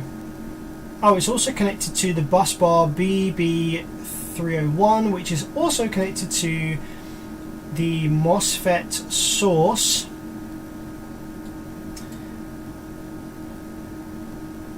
Okay, so it's connected to the MOSFET source for the high side. So high side MOSFET source. Okay, so I just need to clamp my oscilloscope probe onto there, which is what I'm going to be doing anyway, so that's nice and convenient. Alright then.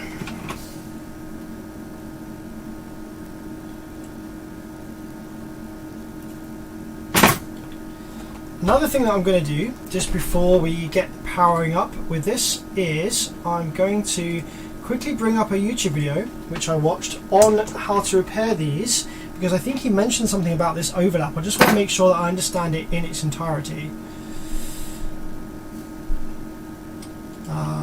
Let's go for Crown iTech repair. See, I've definitely watched this before. It might be in my history.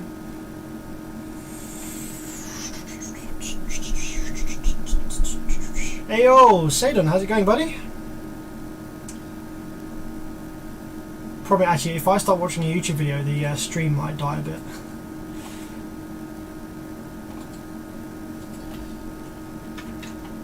Crown iTech repair search.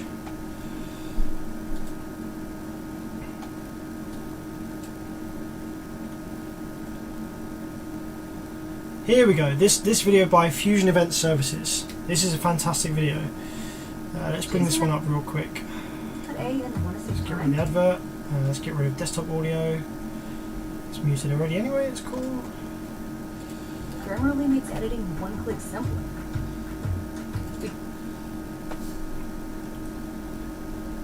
So yeah, this guy talks about talks about the overlap, I think. So let's just move along here, see where it is he talks about it. The blue wire is 400 volts DC, actually about 405, with this capacitor bank behind it. That will kill you. There's no messing about there. If you somehow manage to touch across the terminals, and it is possible because they're present here, you're in big trouble. Yeah, so this is the difference between the car amp and the PA amp. So the rail voltages in the PA amp are much bigger. That's why it uses IGBTs. You can see that the output filters are a bit different as well. He says that there's 450 volts DC on one of those rails. You're not going to be around to tell that tale. So on here, current monitoring and other stuff. That then feeds onto the main board. They call that the main PCA or PCA main. There's mostly just passive components on here. There's not much going on. The iTech uses MOSFETs. This guy says IGBTs. I'm sure he does. In this video, he actually quotes. He says IGBTs. That then passes it straight through to here. These are the gate drivers. That is a gate driver. This is a gate driver from a iTech 6000. It's got a few removed components on there. The one there, one there. One of these, and you plug it into a good channel. You've now got 2 blown channels. You really have to be careful with these, and you have to check all the. Let's just move this on a little bit. Now, what usually happens is the gate will either short to drain or source. That means you'll get full rail voltage on the gate. Thanks very much.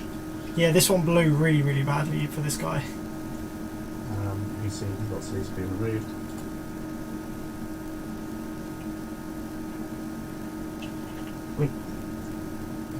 You see lots of these presented to the IGBTs. There we go. He says these are IGBTs on this one. Presented to the IGBTs, which are.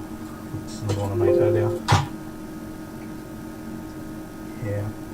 So there's 8 per channel. Anyway, let's see if I can find the bit where he says about the overlap adjustment, because I think he gave an idea of what to do on this one. Blow this up, which is probably going to pass back down the chain and blow everything else up again. So what you really need to know exactly where you're going with this is an old school scope with a component tester. By having this, you can actually do a visual check on the gates of all the components. You can compare bad cards against good cards without having to put good cards in the place of bad cards and then making them bad.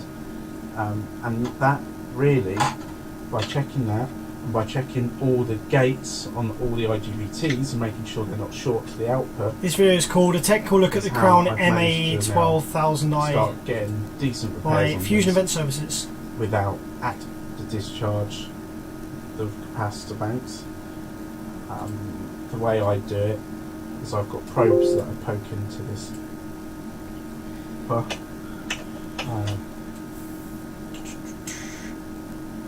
and that'll be instant explosion, or if you're lucky, just power supply shut down before it's fully charged.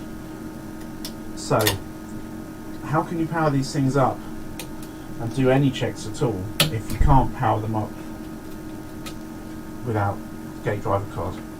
Well, the easiest way is to unplug the inductors. So, just by putting off 2 wires there, 2 wires there, that breaks the circuit across the power supply if there is a short IGBT. And you can that is actually a really good point that I'd forgotten. On these, he says here that you can, because of the way that the output filter inductors work on these, the low side drain isn't directly connected to the high side source on the board. It connects through the inductors, so you can disconnect the inductor wires, and then the high side and the low side are completely isolated from each other. And I think, yeah, so he's saying that you can just unplug those, power it up, and you can check for faults and stuff without, because obviously the reason that the FETs will blow is if the high side and low side turn on at the same time, or they see each other. And if you electrically disconnect, if you electrically isolate them from each other, then that's not going to happen. So let's just continue listening to what he says about that, because that might be something that I do first, because if that's safe to do, and it will allow me to check that it's going to switch the MOSFETs without them seeing each other, that might be a good thing to do first. Power them up without the gate driver cards and start taking measurements. Oh, he says without the gate driver cards, so with them fitted, that might not be so good. And if you've got one good channel working, that's a way of kind of working on one channel without causing potential damage to the other one, and so on. That's probably about it, really. So, discharge capacitor bank.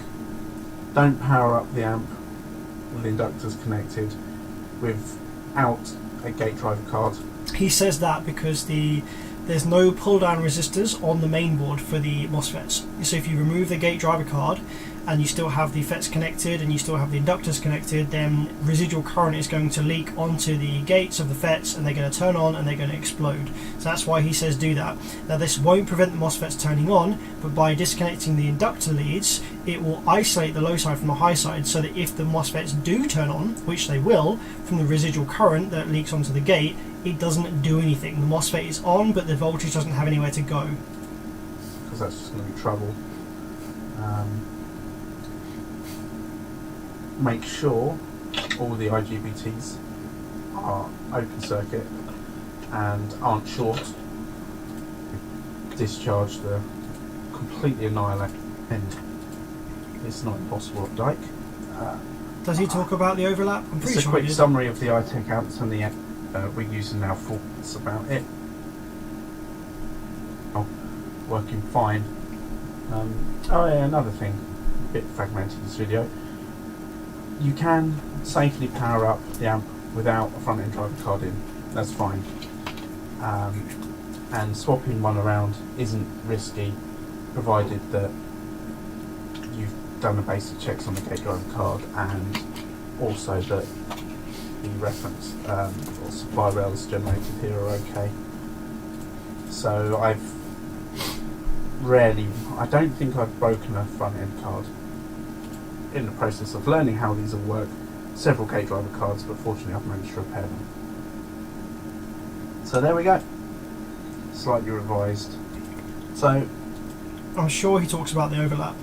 I'm sure he does.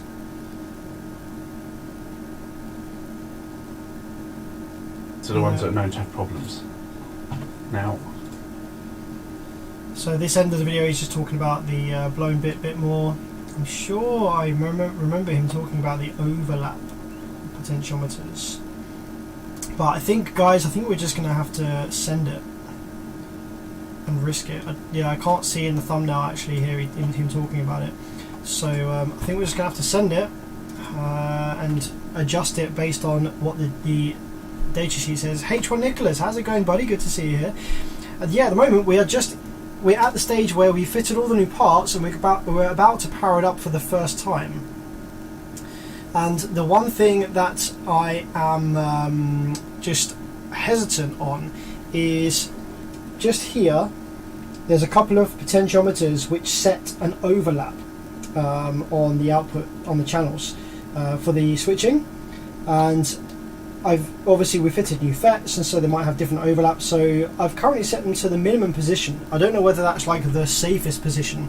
If this was a class AB and it was like the biasing, then it would be the safest position, it would be minimum. But with this being something different, I don't know, the safest position might be a midpoint. So looking at the service manual here, actually I just want to get a reference. So it tells you to take your oscilloscope probes and clamp onto VP channel 1 and VP channel 2. So VP channel 1 is bus bar 301 basically. So I'm just going to quickly look at the board here, find bus bar 301.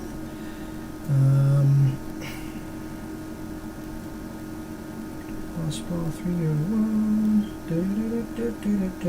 That's 402. That's 401. So 301 is over here somewhere. J302. It's really hard to see the markings with everything back in the board now.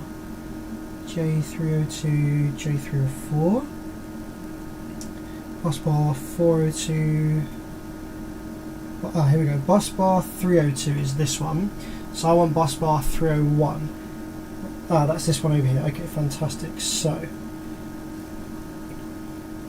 just clamp my probe onto there somehow. And that's also bus bar 301 is connected to the MOSFET source this side.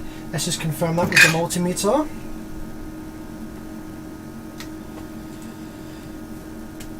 So MOSFET source should be connected to this bus bar. Yep, okay. So I can take my oscilloscope probe and I can hook that onto this MOSFET source. Okay. And then the other one, the other probe, I'm going to clamp onto bus bar, what was it? The other one is it needs to be the VP. So that's VP channel 1. VP channel 2 is bus bar 401. So that's going to be bus bar 402.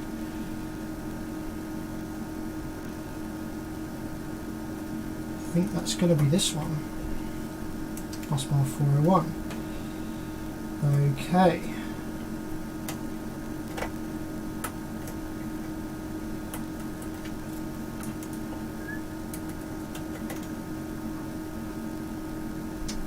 Right, so we have our oscilloscope probes connected now as the service manual says, and the bit that we're doing is the overlap set, which is detailed here somewhere, if I can find it again. Calibration, overlap correction. Oh, there's also DC offset adjustment. Measure the DC offset on each channel. This can be adjusted for channel 1 by turning potentiometer on the input board. For channel 2, use that one, etc, etc. So we'll check for that as well. This is all very scary. This is just connect probes to that. So done that. Send to the oscilloscope to measure the lower right portion of the square wave. So when the square wave hopefully appears on the oscilloscope, we want to be measuring the lower right portion. Adjust the time scale to 50 ns per division. Okay, let's do that on the scope screen right now real quick. So let's turn that to 50 volts. So it said 50, what was it, 15 nanoseconds? Oh wow, that's very, very, very, very zoomed in. Okay. Adjust the set 15 nanoseconds per division. Okay. Cool, cool, cool. I'm not going to do that just yet. I'm going to zoom back out because I want to see the square wave first. But if we do see a good square wave on the screen, then I will zoom in and I will make those adjustments.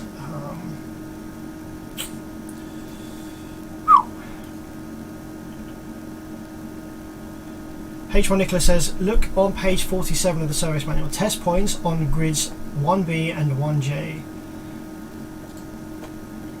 Yeah, I think, hang on. Page 47. Let's have a look at page 47.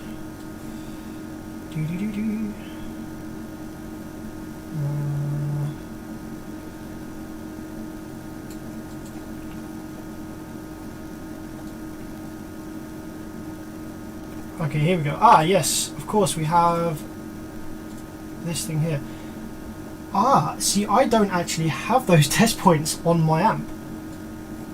Test point 1, test point 2, test point 3, test point 4. I don't have those test points on my board. So you see those there. If we take a look at the actual board that's in my amp here,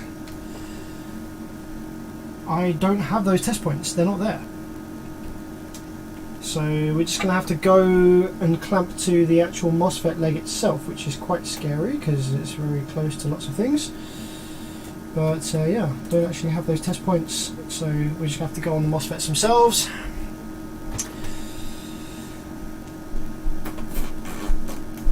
Where did you get the schematic from? I got it in an email, so it's very difficult to kind of share it on here because I guess if you want the service manual, drop your email address. I guess you don't really want to drop your email address in a public live chat, but if you're happy to drop your email address in a public live chat and you would like the service manual to follow along with what I'm doing, then drop your email address in the live chat and I will forward it to you just now before we power this up.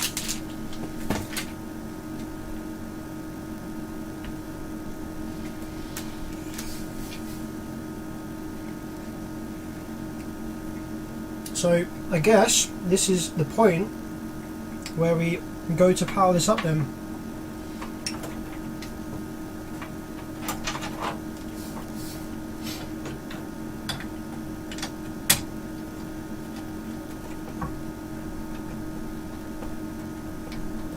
I'm quite nervous, to say the least.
Right guys, I guess this is it then. I guess it's now or never.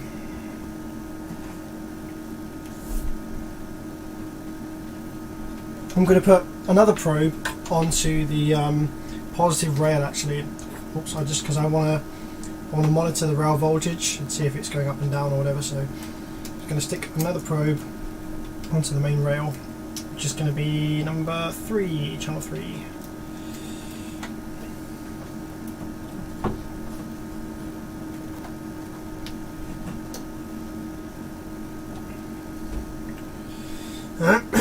Okay.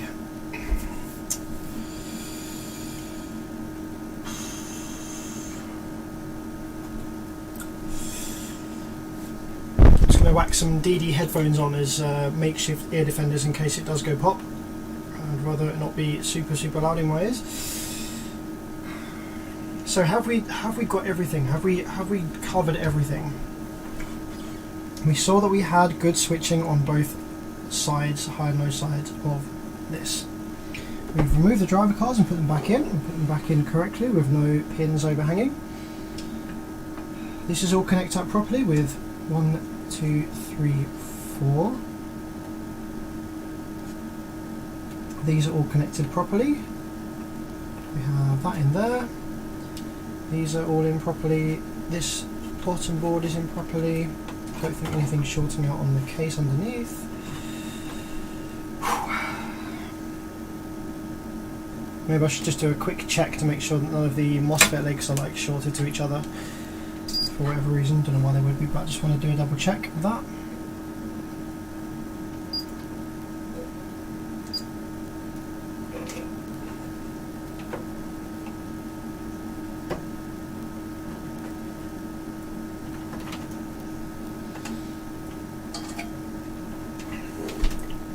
Okay guys, are we ready? Are we ready? What camera shall I give you? I don't know, this one maybe? I'll zoom out a bit. There we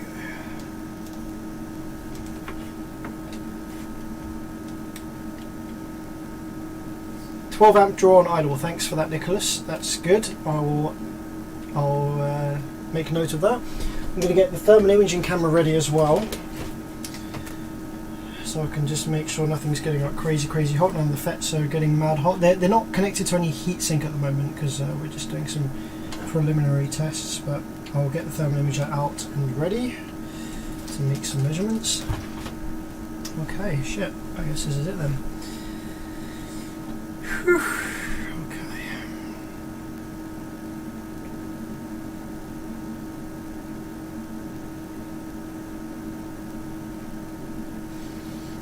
I'm actually going to put my fingers over my ears because that's a bit more effective. Are you ready? Oh man, I don't want to do this. I don't want to do this. I don't want to do this. I do not want to do this.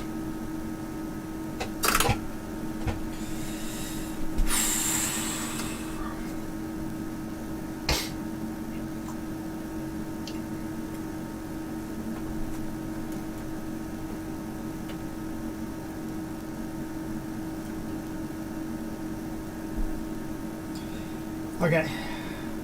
Okay.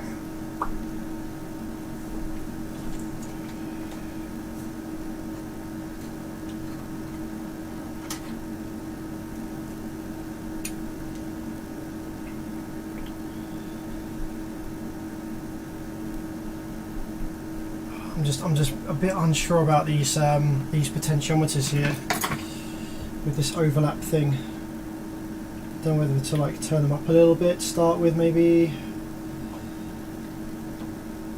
I'll start with them at a third or something like that, perhaps. Farouk says I'm late. What kind of amp is this? This is the JBL Crown A6000 GTI. And we're powering it up for the first time after fitting new FETs and maybe getting this thing working. So, okay, let's just send it. Let's just send it. Fingers in the ears. I've had so many bad experiences recently with like powering amps up like this. They just always explode. So I'm just like really nervous. Are you ready?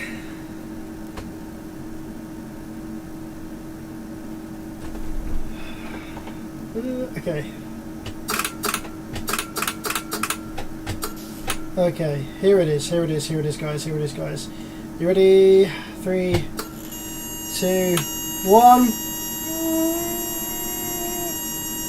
Okay, well, we had something. Fuck, I don't know what it was, but we had something. Okay, so it didn't explode. It didn't look amazing, but we had something, so I'm going to go ahead. We had both probes on the screen, so I'm actually going to go ahead and I'm actually going to disconnect probe 2, so we just see probe 1. I'm going to give you just channel 1. I'm going to see what the square wave looks like on the outputs.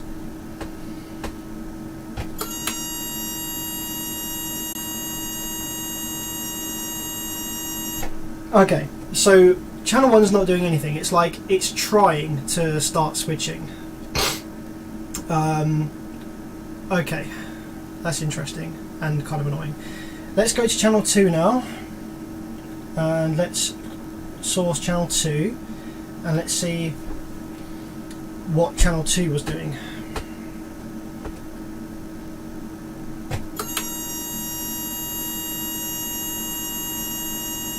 Okay, channel 2 has a nice square wave on it.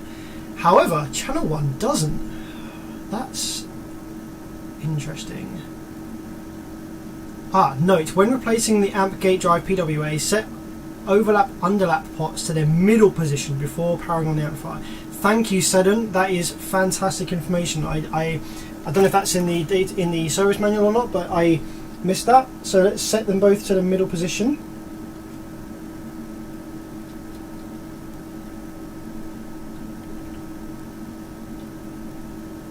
Okay, let's see whether that now helps the first channel to start switching. It looks like it was trying to. It looks like the kind of thing that it does when it just needs like a little bit of a kickstart to start switching. So,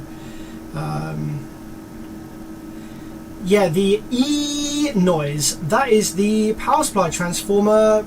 That's just the noise that it makes. It switches at 1000 Hertz. So because it switches at 1000 Hertz, it's audible. Yeah, it's just how it is. Do be like that. I'm going to turn the gain of my microphone down because I'm probably clipping the microphone here. So, right. So that was channel 2 that looked good.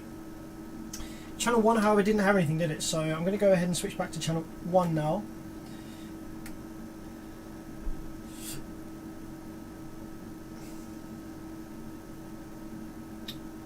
So let's try powering up channel 1 again now that we've adjusted the underlap and overlap slightly. I'm a bit confused why that one didn't come to life just now.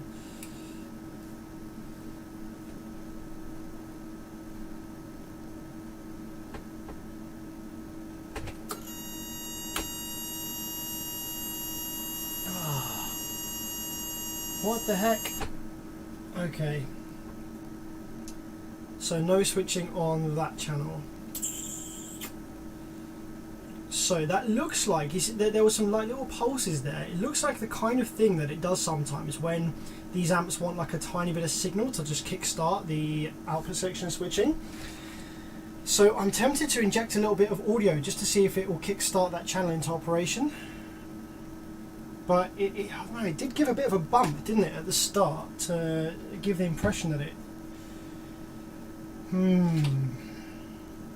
Okay, well, I'm glad that at least I have switching on one of the channels. That means I have something.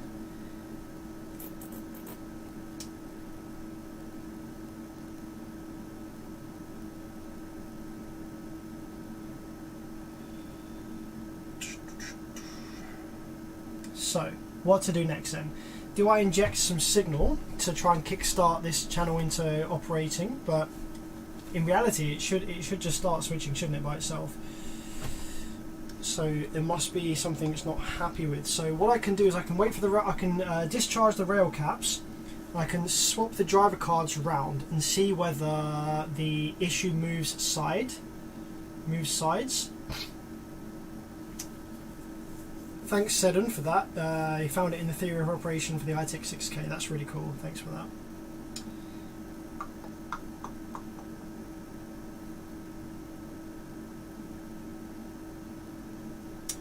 So, okay, what do I do now then? So yeah, okay, I think wait for the rails to sink down, swap the driver cards around, and try it again. Just to see whether... Is the voltage a bit low? No, we've got 12 volts going in. The rail voltage is correct and everything, so...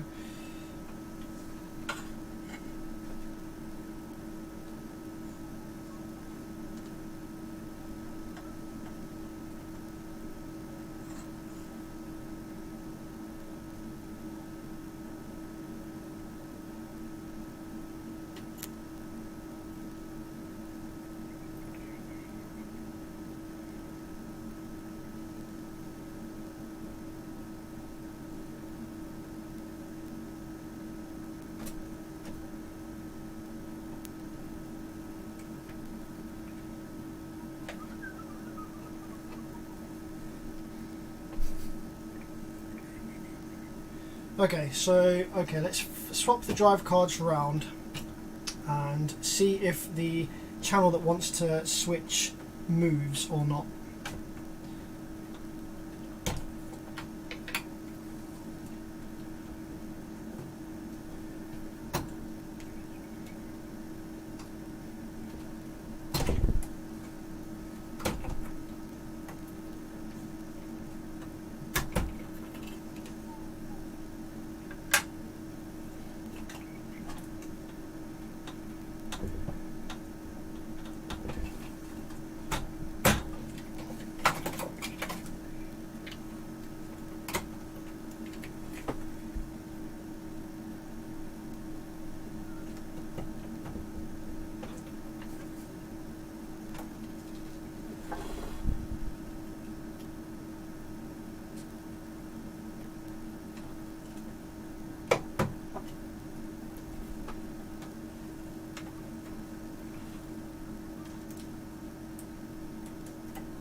Okay, so that's the driver cards swapped over. Let's plug that back in. So, same probes on each channel, so yeah, let's power it back up again and see whether the channel that starts switching is different now. If it is, then we know that the issue's on the driver card. If it stays the same, then we know that there's either an issue on the main board or that channel just wants a bit of a kickstart for some reason. Crazy what you say, both sides would switch now, just watch. Yeah, I did wonder though whether that might actually happen here. Okay, so let's go. Again, watch the scope screen. Make sure that everything's correct in here. Yeah, so, okay. So yeah, I've got channel 1 set on the scope, so that's the one that we should be looking at for switching. Uh-oh. Ah. Some DC appears. That's not supposed to be there. What is going on? Why do we have DC there? We have DC on channel 1. Why do we have DC there? Uh-oh. What?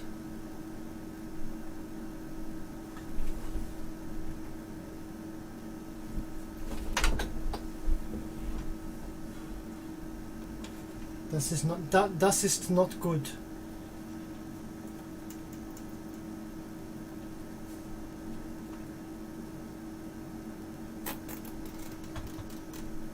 Okay, that's a bit worrying.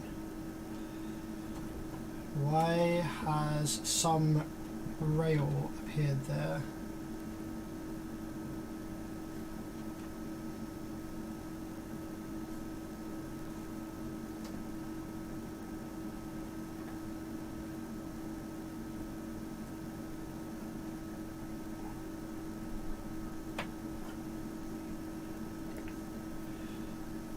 Okay, let's empty the rail caps again.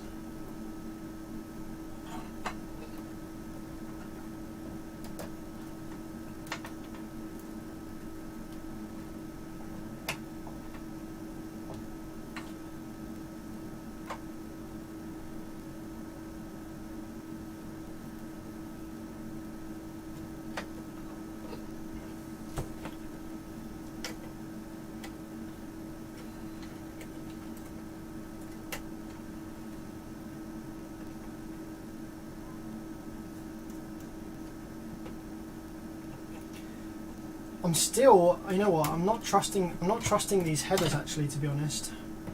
These headers that the driver cards are in, I don't trust them at all. They were the issue before. I tried tightening them, and I've also tinned the legs of the driver cards to make them thicker, so they push harder against the legs of the headers. But I don't trust them at all. Like, it doesn't feel like it was as tight in there. So what I'm going to do is I'm going to go ahead and re-pinch the header legs together again. I don't really know a solution, so usually I would just hard solder rather than having headers, but these headers are surface mount headers. So there's not really a hard soldering solution to them.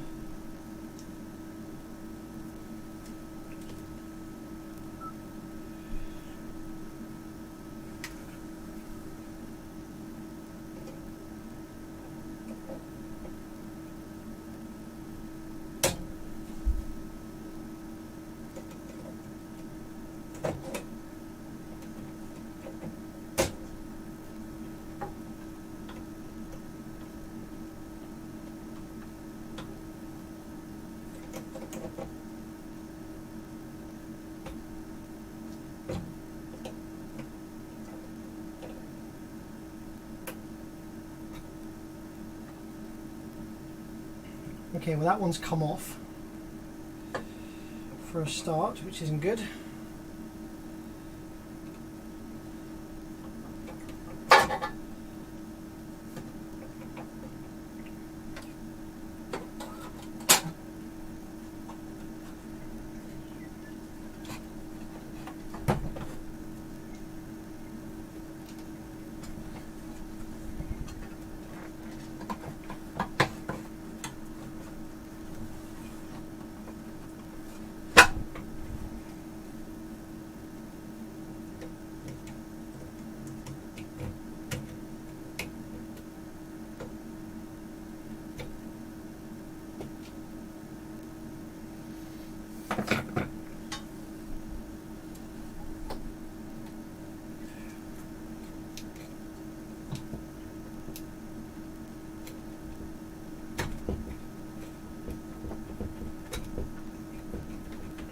So we had switching on one channel, just not on the other. And the second time we powered it up after moving the driver cards around, we had a bit of DC on the channel that wasn't switching. So I think there might be an issue, but it's interesting because after we swapped the driver cards over, the kind of weirdness stayed on the same channel. So that's positive in the fact that it might not be a driver card issue.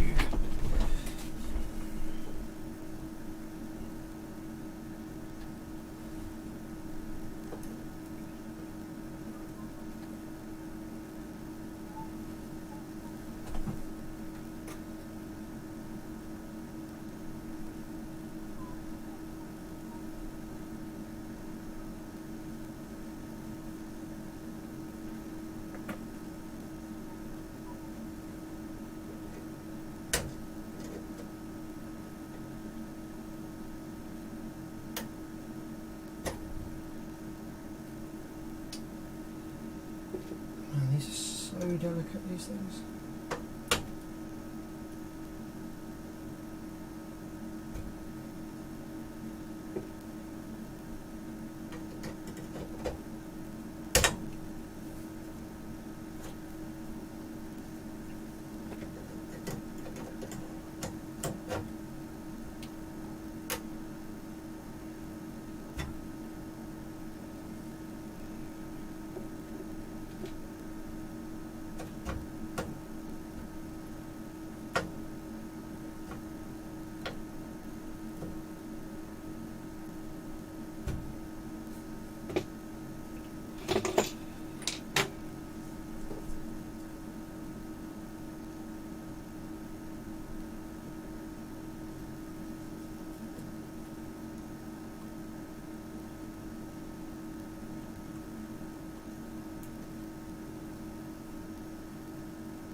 Andy says the TL494 might not be switching. Oh, wait, what would cause it?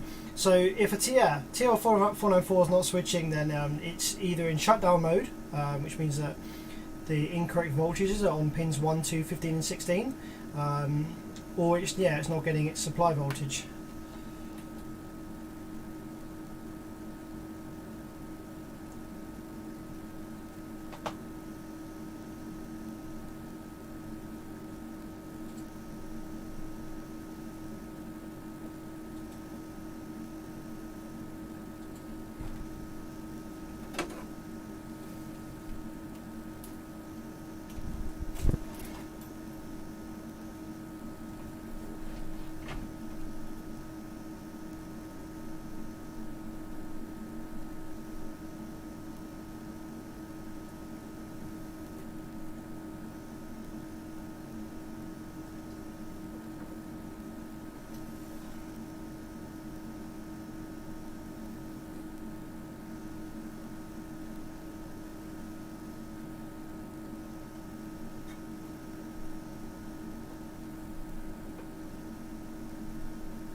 So what I'm going to do is with these sort of raised headers, I'm just going to squeeze the pads, the kind of like contacts, really tight on each other so that they make a solid connection against these legs from the driver card. So I don't know, but I feel like this might be like part of the issue. I don't know, because they were the issue before. It's really annoying.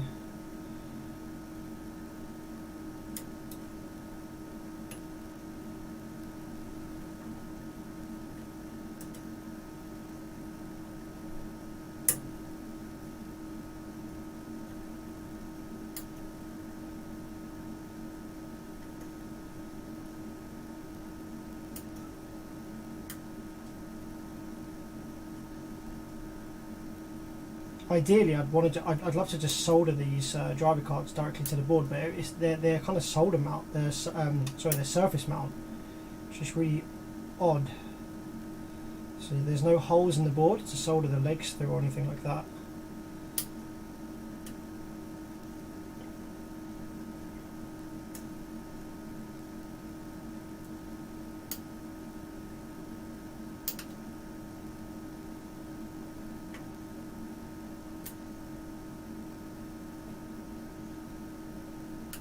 like having your gate drive go through these, I just don't trust it. Like, I don't trust having the what's driving the MOSFETs connected through these tiny little fucking things. I want it to be solid. Yeah.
Yeah, this doesn't seem very good for vibration resistance. I agree with that. I'm not a fan of this.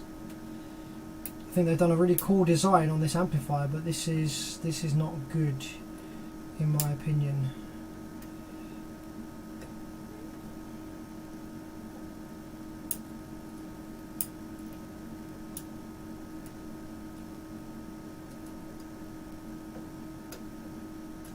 Okay. So now I've squeezed all of those, let's start putting some of these back in. We do have some that were pulled, so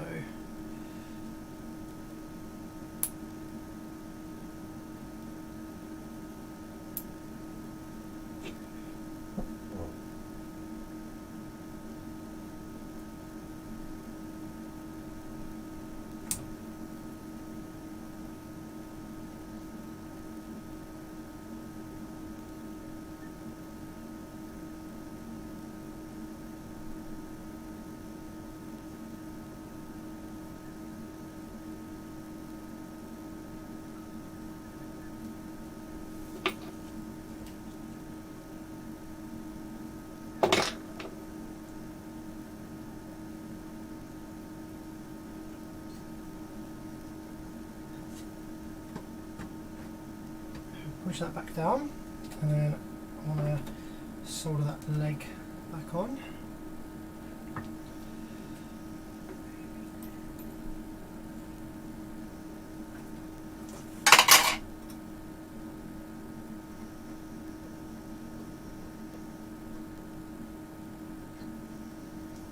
Somehow. Okay, I can't get this iron tip in there, so let's see if I can use my pointy tip. There it is.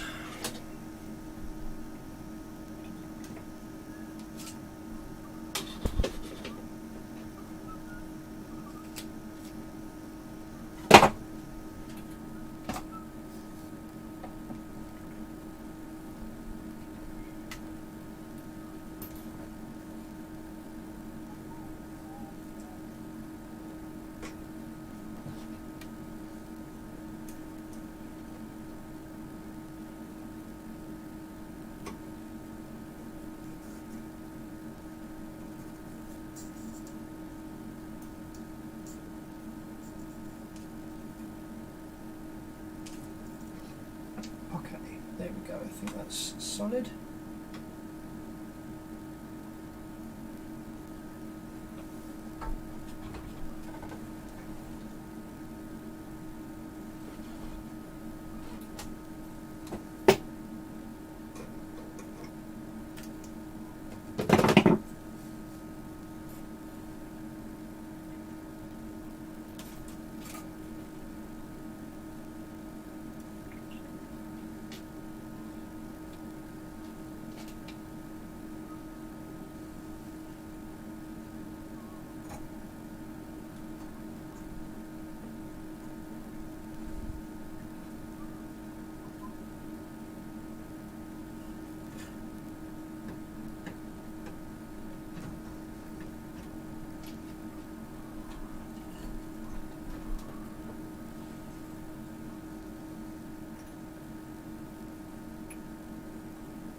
See, with these, really, you want to put the cards in and then leave it. If you keep putting them in and taking them out again, then that can cause issues like this, where they're not making a solid connection. So if they're put in and left in, then I'm sure it would be fine.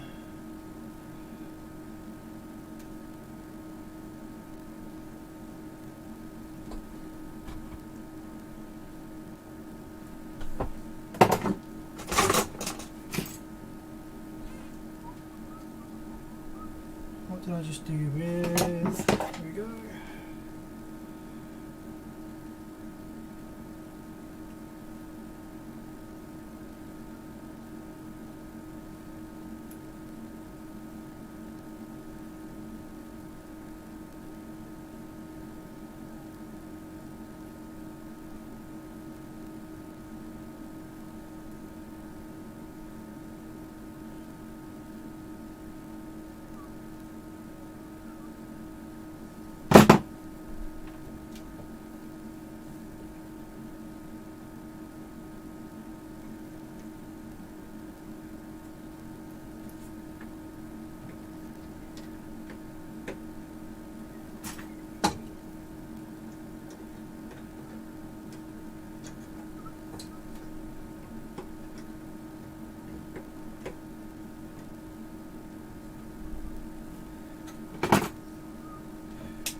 Okay, there we go, that's that one down.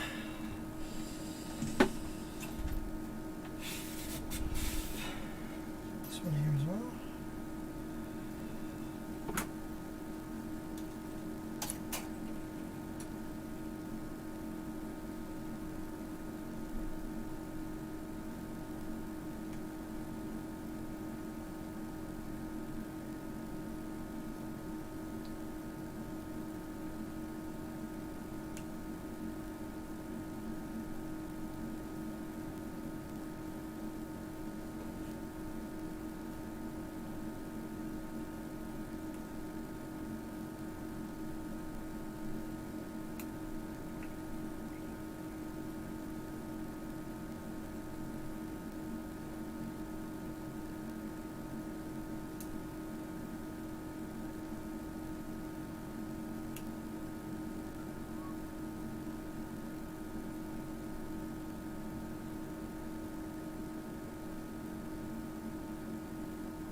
a bit sceptical of this one. It's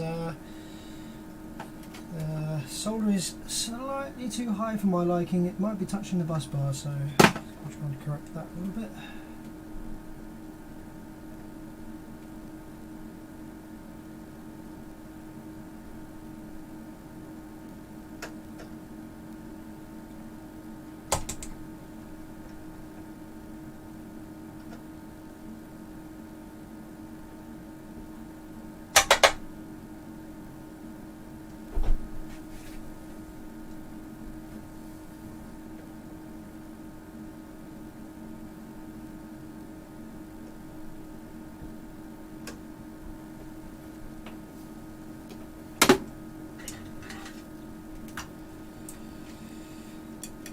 Okay.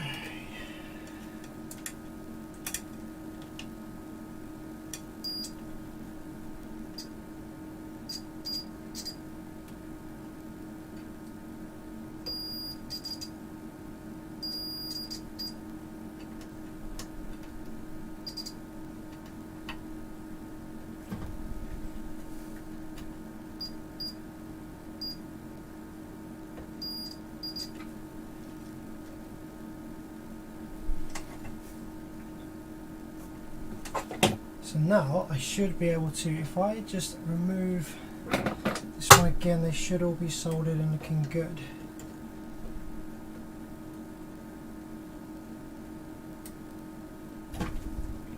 Oh, of course, and that one comes off.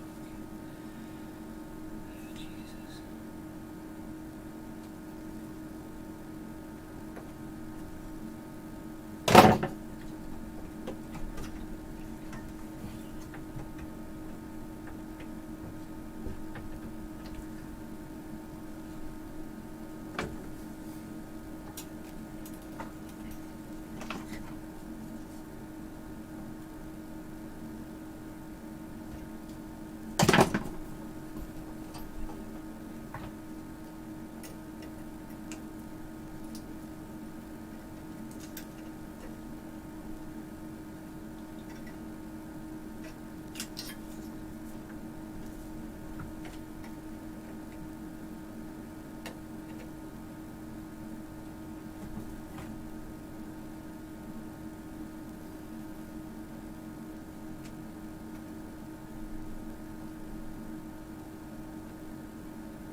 Okay, I think we're done.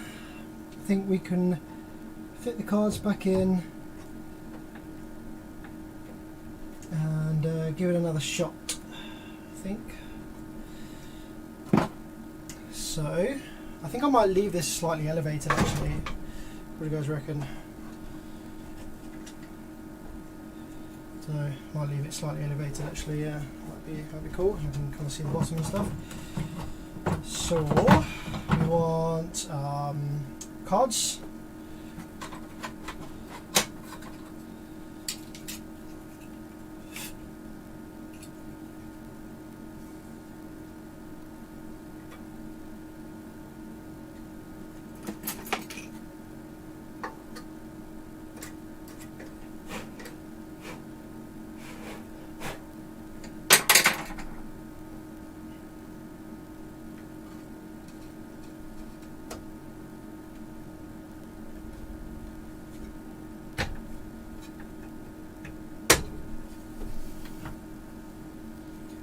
There's one.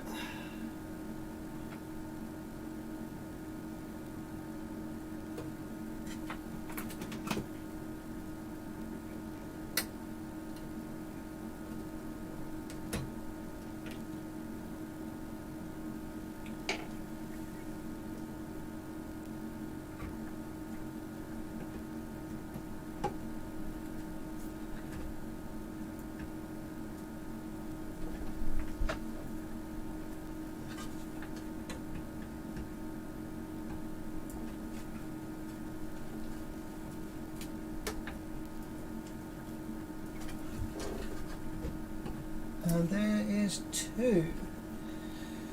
Okay.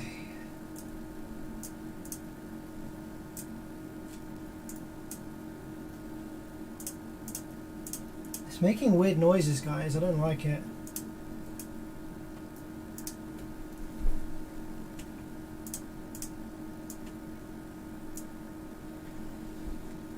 Okay. Output filter. Maybe I should try powering it up actually without the inductors connected, because he said that you can do that and it isolates the high and low sides from each other, didn't he? I'm thinking I might actually do that.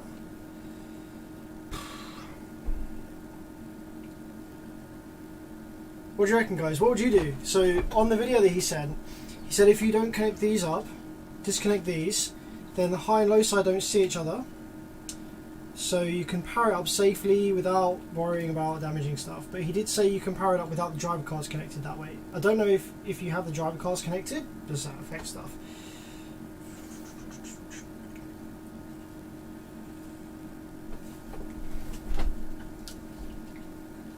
I'm not sure. I'm tempted to like not hook this back up for the next test, but maybe I should just go full send.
I'm just checking all the gate continuity right now.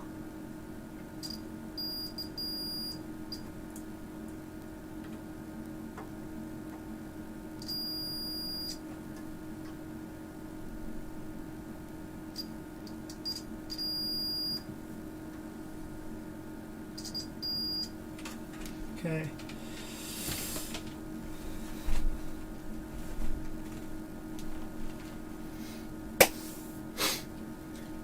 Yeah, I'm just gonna go full send, I think. I'm just gonna connect this up, power it up, see what it does.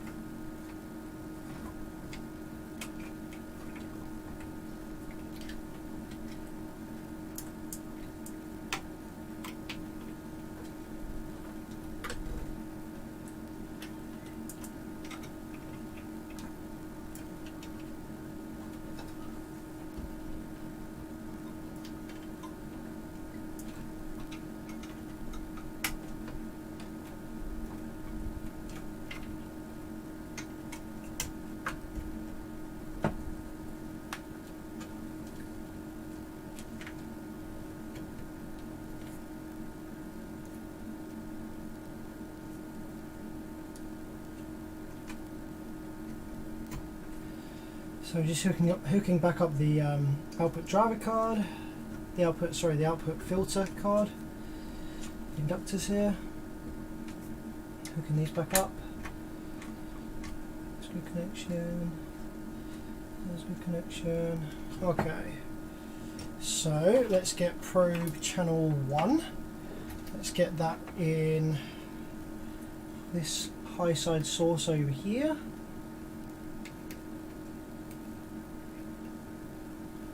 Probe channel 2.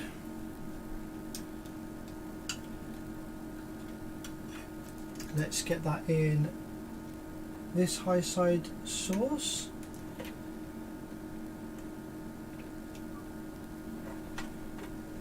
That's in there, that's in there. Okay.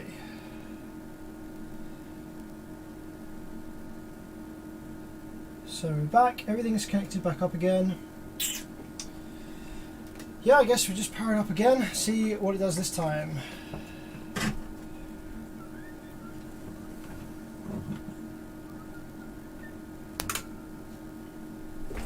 Okay, so I don't want to see any DC on the screen here as it comes to life. So fingers crossed it doesn't.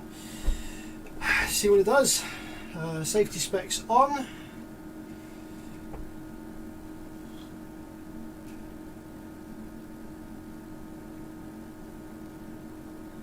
And let's hit it.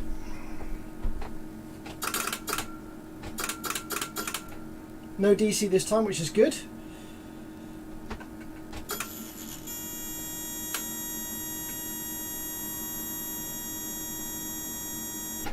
Oh, okay, wow.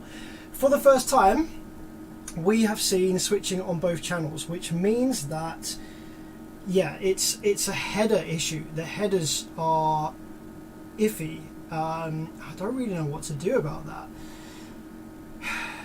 Either way, on the scope screen it didn't look super pretty. The waves weren't like lining up with each other perfectly, which I don't know if they're supposed to or not. I'm not entirely sure, but let's power it up again and let's zoom in on those waves, and I'll need to adjust this this frequency thing here. This I need to adjust this freaking overlap thing, I think. I don't know if I feel comfortable like adjusting the overlap. I don't know what it does. I don't know what it said. Let's have a look at the service manual. What did the service manual say? The service manual said overlap.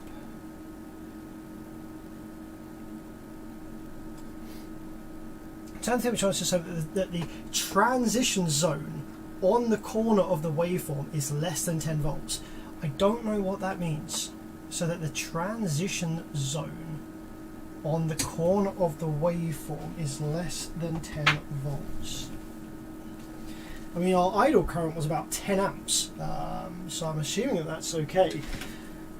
Maybe I could just leave the potentiometers like in the at the middle point. I don't really know if I feel comfortable like turning them.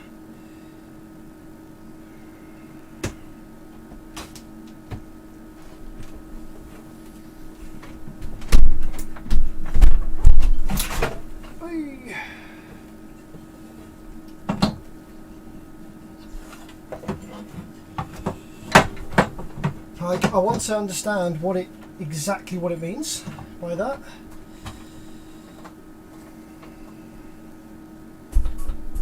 Falling edge of one waveform versus rising edge of the other is less than 10 volts. Okay. Can you change the headers? No, I can't, because the headers are surface mount headers, which is the weird thing. They don't go through the board. They have little pins that connect via surface mount where they overlap. Okay, let's do what it says then. Let's zoom right in on channel 1 on this first channel on the scope screen. Let's turn off channel 2. Let's zoom right in to 50 nanoseconds, I think it was that it said it wanted. We want to center the scope on the bottom right hand corner of the wave, and we want to turn this so that the overlap is like less than 10 volts, whatever that means.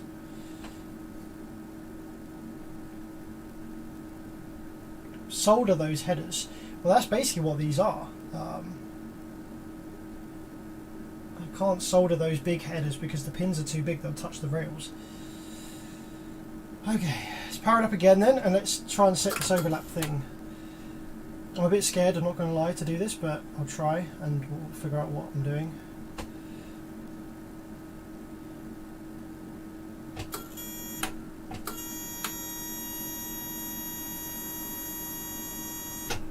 Oh shit. Oh no. I was like, hang on a minute. The waveform did build, but I wasn't zoomed in so much on it. Okay, so I need to build the waveform. I need to zoom in on it.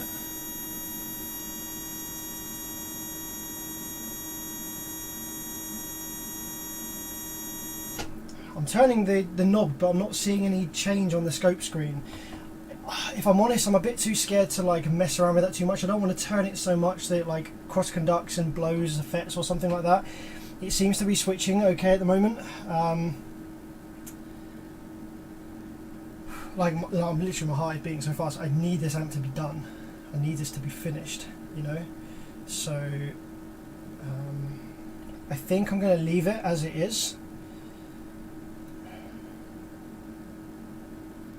Like, I was twiddling the knob there and I wasn't really seeing anything change.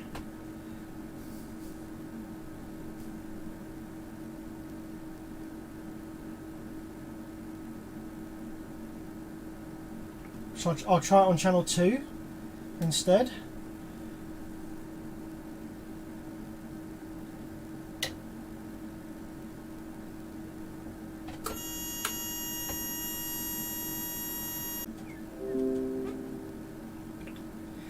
The thing is though, where it says to see both waveforms and see the overlap, wouldn't there just be one potentiometer and not two though? That's what I'm not quite convinced about, but I'll try it. I'll power it up again and I'll look for the overlap on both. So I'm not streaming over Wi-Fi, but I guess there might be some interference with the internet. Yeah, because I noticed the stream does cut out every time I turn the amp on. That's very strange. I don't really know a solution to that right now. I'm not using Wi-Fi, I'm using LAN via home plugs, which could be causing some interference in the mains wiring. So I'll try tethering Wi-Fi off my phone and see if that makes a difference. Yeah, let me just try tethering off my phone real quick and just to see whether that stops the stream cutting out when I turn the amp on.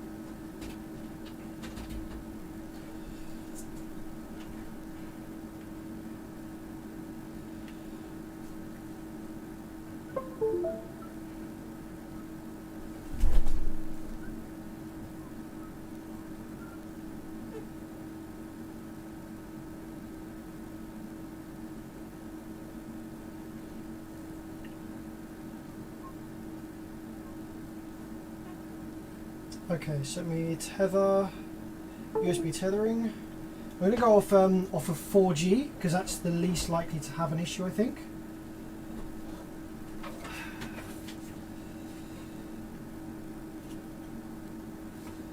Let's put the phone down there. I just need to go to control panel, network, and sharing center. Changed up settings. Okay, I need to get rid of this one. So the stream might cut out for a second just while I change my internet over. Just bear with me a sec. Okay, so that should be fine. Okay, so now I'm streaming via my 4G on my phone. So I have both. I now have both channels on the scope screen. So let's see whether the overlap affects. So what did it say? Less than 10 volts. Of overlap or something it said about, so that the transition zone on the corner of the waveform is less than 10 volts. Right, let's try that, shall we?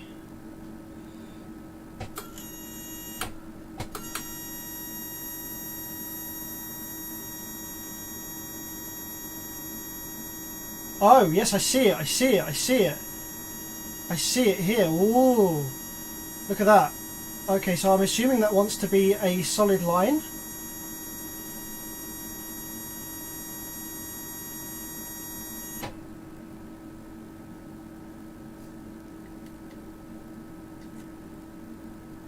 See, I don't know what that's supposed to look like, what the transition zone, I don't really know what that's supposed to look like, but I see it, I see what it's changing.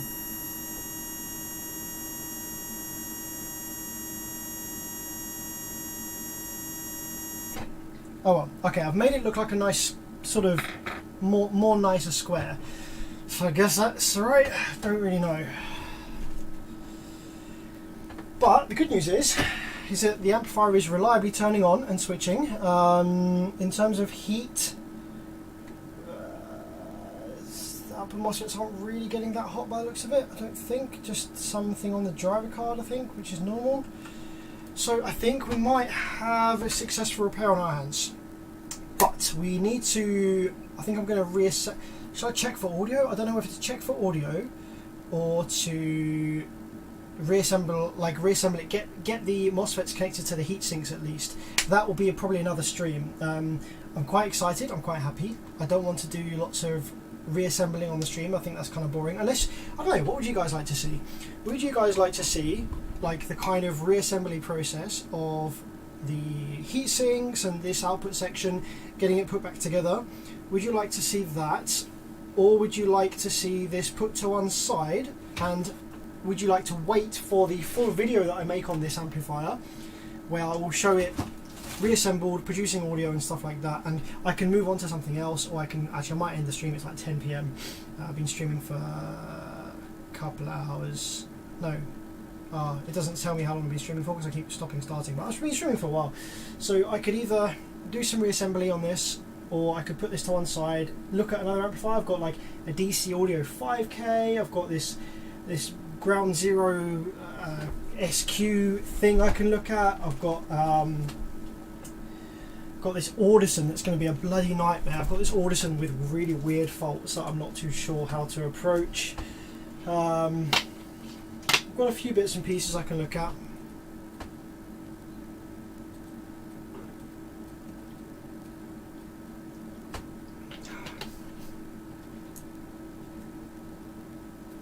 Oh, Seddon says I've got the 6K service manual here. There's a more precise description on how to use it. Seddon, how can I get a look at that? Can you email it to me perhaps, or can you email it to me, or is there a link? Can I download it from YouTube?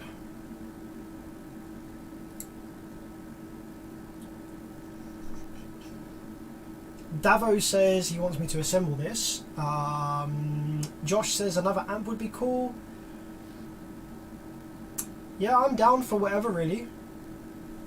Could just do some Q&A. Don't have to do an amp. Could just do some kind of chat with you guys instead. Let's leave the truck a bit.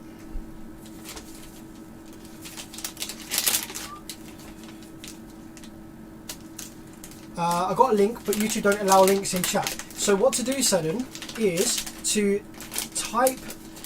So type here's what to do. Okay, I'm going to type on my screen. So look on the live chat. So let's say I wanted to send you a link that was youtube.com/bearvids. Okay, I obviously can't send that in chat. So what I would do is I would type YouTube. I just type YouTube, and then type YouTube comma like that. That way I know that I mean youtube.com, and then on a separate message type the bit after it, so it doesn't detect it as a link. So it could be like, I don't know, -watch dash, you know, like that. So type the website, which I then will put .com or .net or .co.uk or whatever it is, then type whatever it is after the slash.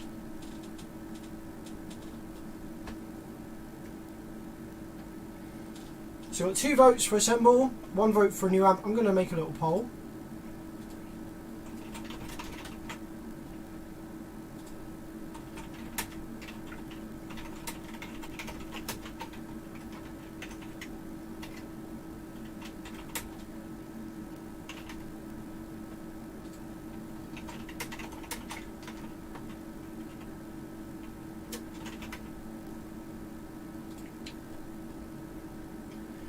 Okay, there you go. There's a poll. Let me know what you want to see next.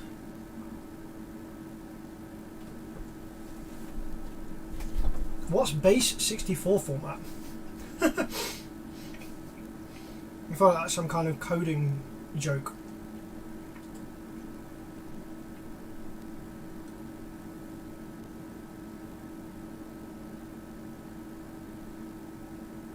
YouTube is still too smart. No, that's a shame.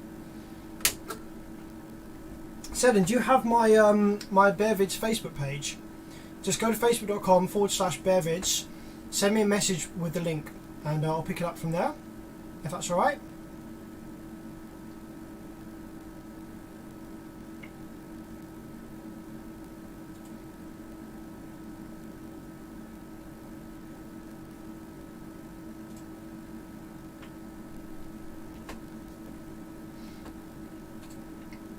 Okay guys, I'm just going to switch my internet back to my LAN, so the stream might cut out for just a fraction of a second, so don't go anywhere, just bear with me. I'm just switching the internet back over.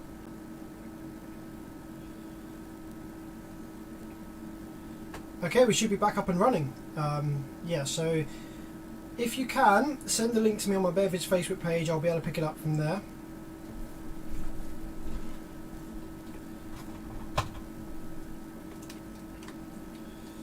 You don't have Facebook? Oh, Jesus. I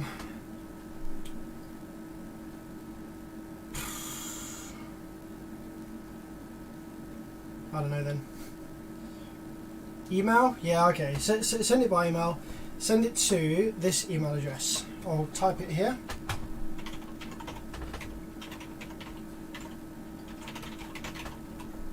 There you go. Send the link to that email address, and if anyone else wants to send anything to that email address, you're welcome to. It's just the one I use for like YouTube and stuff.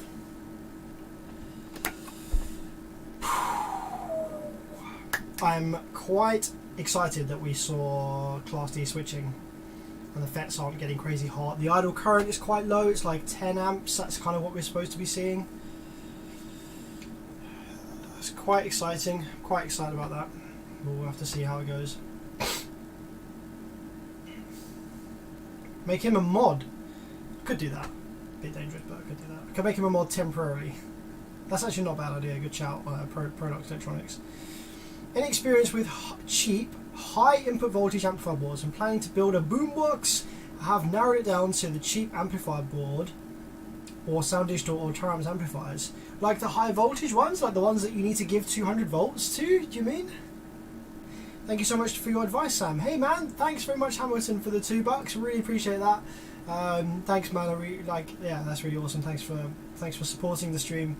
And yeah, no problem at all. Happy to help. If anyone's got any questions, give me a shout. It looks like 48 volts DC and up. Yeah, I do actually. I'm using one of those at the moment to power a little sub in the workshop.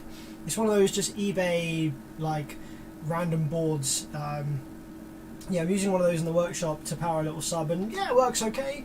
The heat sinking is very small, so I've attached a fan to help get rid of some thermal energy, but yeah, it works okay.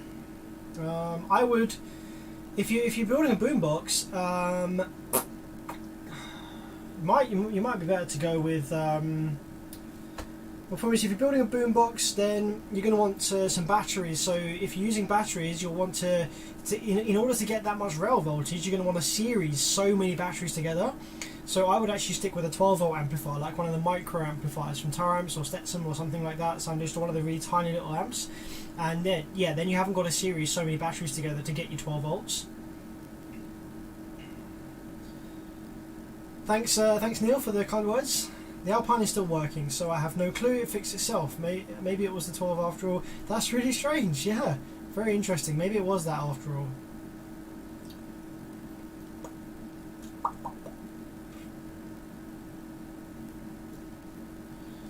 Right, send it over. Okay, cool. I think we've got the link sent over on the email. So let me just have a quick look, and we're going to take a quick look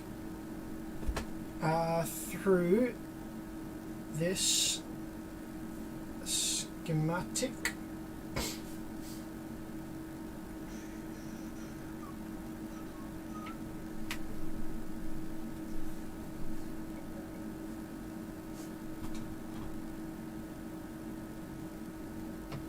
Manuela thingy.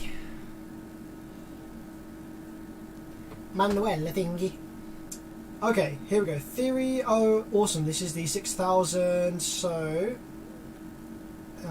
maybe I can find the bit where it talks about overlap.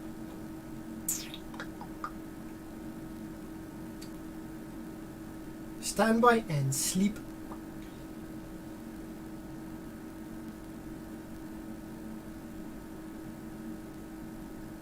What page is it on, buddy? Oh, page 35, you said it. Okay, here we go. Page 35. Current monitor, oscilloscope. Here we go. Overlap. Important. Prior to power up. Prior to power up once any gate drive has been replaced. Recenter. Fully discharge the main. Oh Jesus, this keeps moving around. Fully discharge the main supply rails prior to PWA removal. Blah blah blah.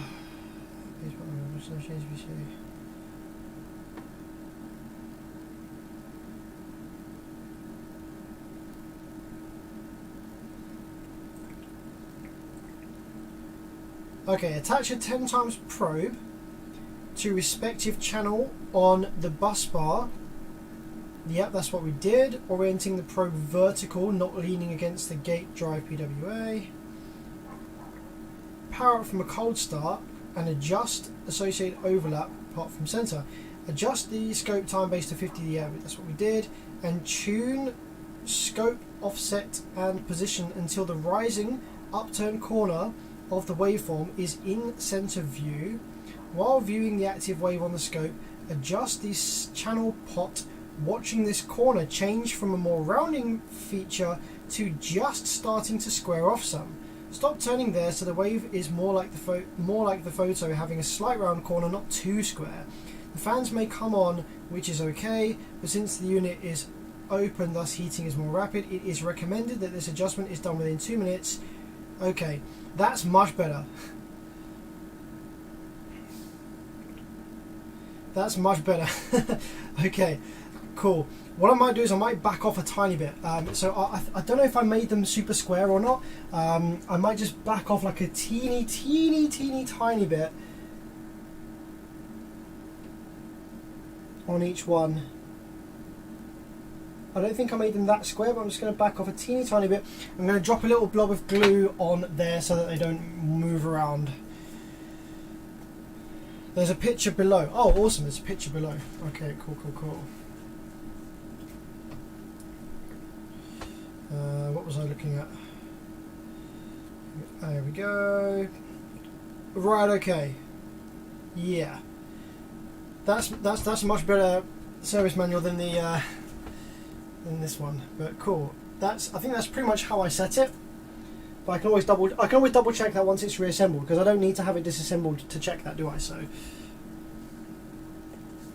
thanks so much, Seddon, for that heads up. Man, thanks Neil for the $4.99. Thank you very much, buddy. Appreciate that.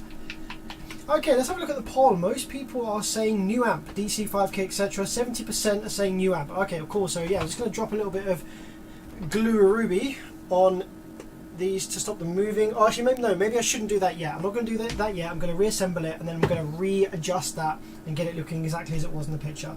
Okay, the rail voltage is currently sunk down nice and low, so I should be safe to discharge now. I'm just going to have a brief look at the DC Audio 5K. I'm not gonna do like a big full repair because it is getting kind of late now here in the UK. So I'm just going to look at it and kind of talk over what's up with it. Maybe see if we can get a little bit of it working. But I'm going to have a look at another amp. Let's just discharge the rails.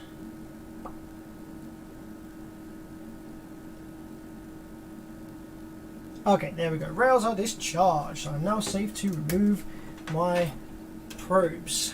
What a roller coaster ride this amplifier has been. I'm pleased that it is now switching. However, I'm skeptical about these cards. I do not trust them one bit. So yeah, I don't really know what to do about the cards. I guess just like I guess the issue is like wobbling them backwards and forwards and taking them in and out. So if I leave them like this now and put some adhesive on them, then it should be fine. I'm going to try not to like move them or touch them or anything. I'm just gonna what am I going to do? I'm going to put this back in so that it's like locked in to the case here.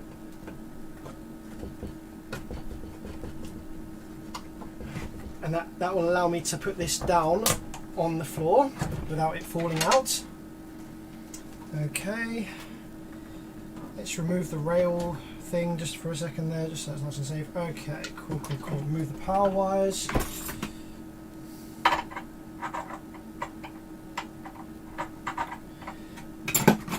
Yeah, I don't know why they changed it to that way worse description.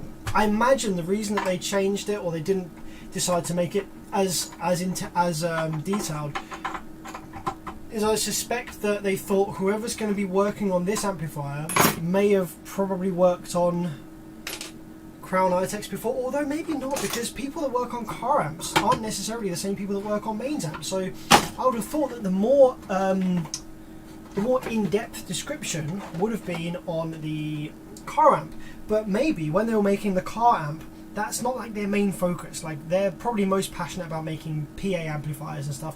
This was probably just something that the design team got told, oh hey, can you adjust iTech into a car amp kind of thing. And when they were writing the manual for that, they might have put less effort into the manual as a result of that. So yeah, maybe that's got something to do with it. So okay, let's get this down on the floor. I'm just going to get DC 5K out for a bit of fun to look at.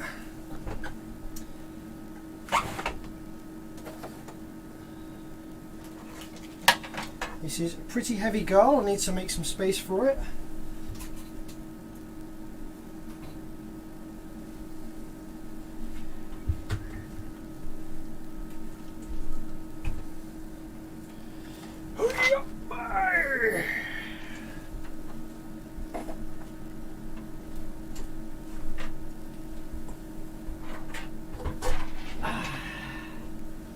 Old man noises coming right to you all the way from the UK. Okay. DC 5K.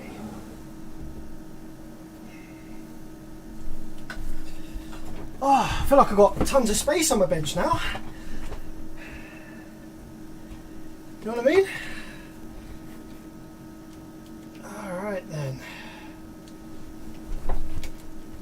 I've really enjoyed this tonight, guys, by the way. Oops. Thanks for keeping me company in the workshop, as always.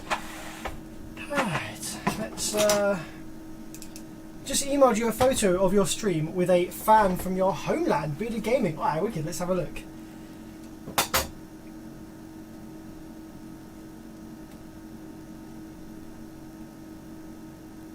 Your vid.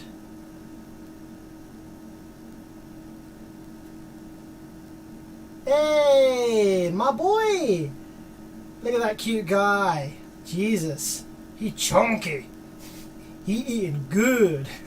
I've no idea, by the way. I don't know what these guys are supposed to look like, but like, looks like he's eating good. He's resting that tank. Damn, got it open on the big screen.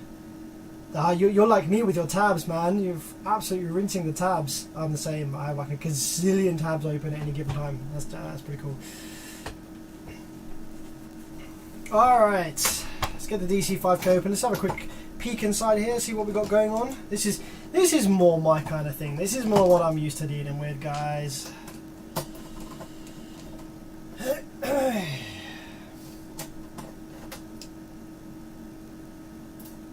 Said, right, it's just after 11, so I'm going to head out. Man, I really appreciate you sticking on. Thanks for sticking with me for the stream, my guy.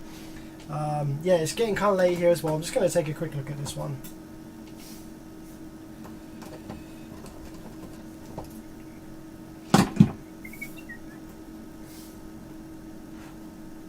Oop, missed one.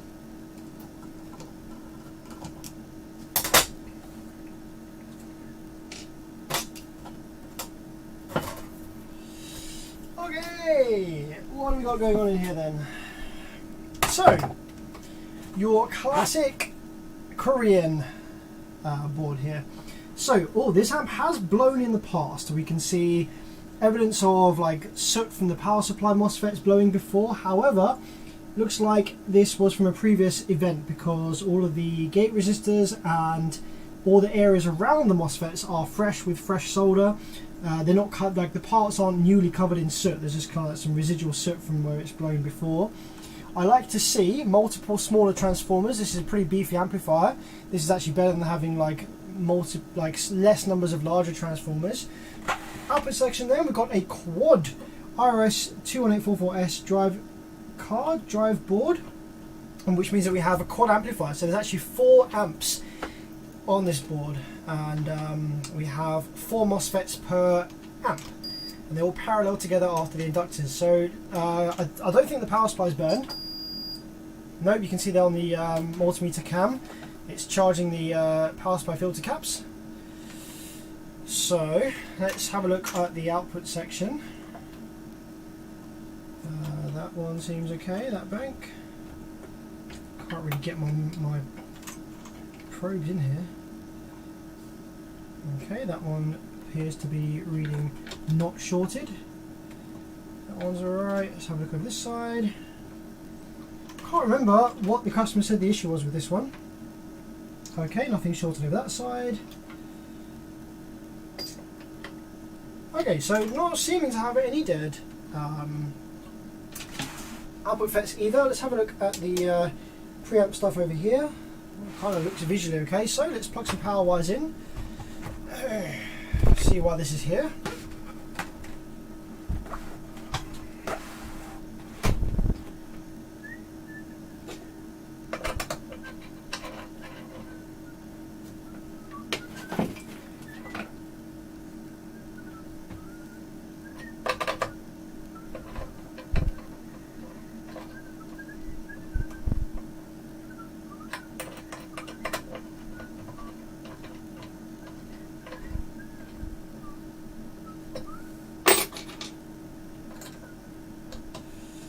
Remote wire in as well. Reese, how's it going, my dude? Oh shit, you just missed the main event. Been working on the Crown 6K for the last 3 or 4 hours with relative success, I think. So we just have to reassemble it. If you're down for some reassembly things, if you want to come and hang out, if you've got some time off soon, I need to get it reassembled tomorrow, actually, probably. I think it's going to have to be tomorrow. You're probably working tomorrow, but if you're not working tomorrow, man, feel free to come swing around and we'll assemble the amp. Crayon, yeah, I've actually been messing around with Crayon, guys. Google Crayon, this word here, and have a go. It's absolutely hilarious. So in the power supply we have 2 SB772s and 139s, yes. Working tomorrow. Ah, that's fair enough. I assumed you would be, but I thought I'd throw it out there anyway, just in case. Okay. So to power this one up, I'm going to start off nice and low, about 9 volts. Turn the signal gen on, because we think we'll probably need the sig gen.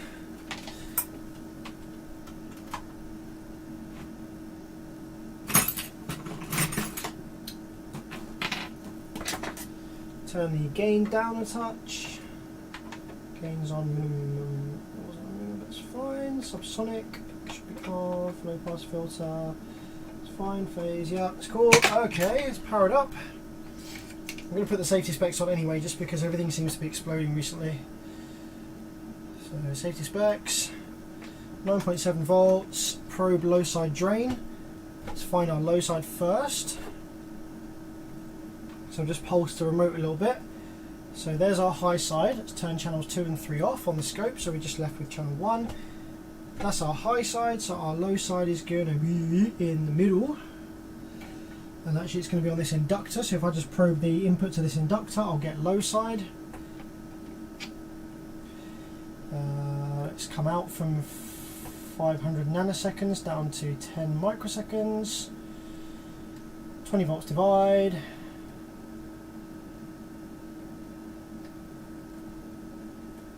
Okay, so let's power it up.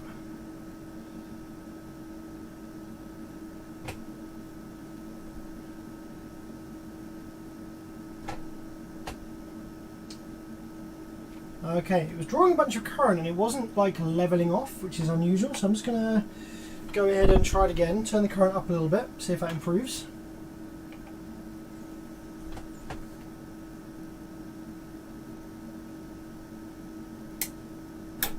Okay, I'm not seeing any Class D switching.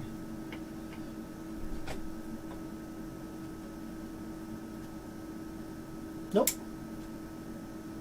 So the relays click in, the amp comes on, but there's no Class D switching. So I'm going to turn the voltage up a little bit just in case it doesn't like 9 volts. Let's go up to 11. 11 volts should definitely work. If it's going to work, it will work at 11 volts.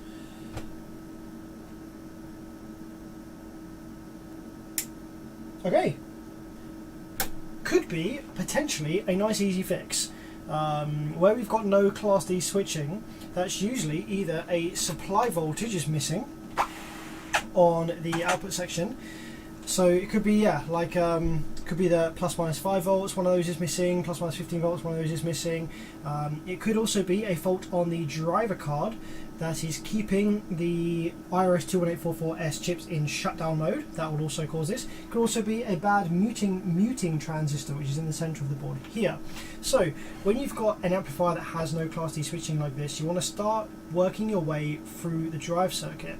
So let's see if I can zoom in a little bit. I'm getting some dropped frames on the stream, so let me know if the stream starts looking really, really bad, and I will try and fix it. I can't really zoom in too well here. Maybe I should get like a handheld cam at some point. That might be easier. So if we have a look at the output driver card here, we have 4. Actually, maybe I can stand the amp up, and then I can zoom in on it from the top. See if I can do that.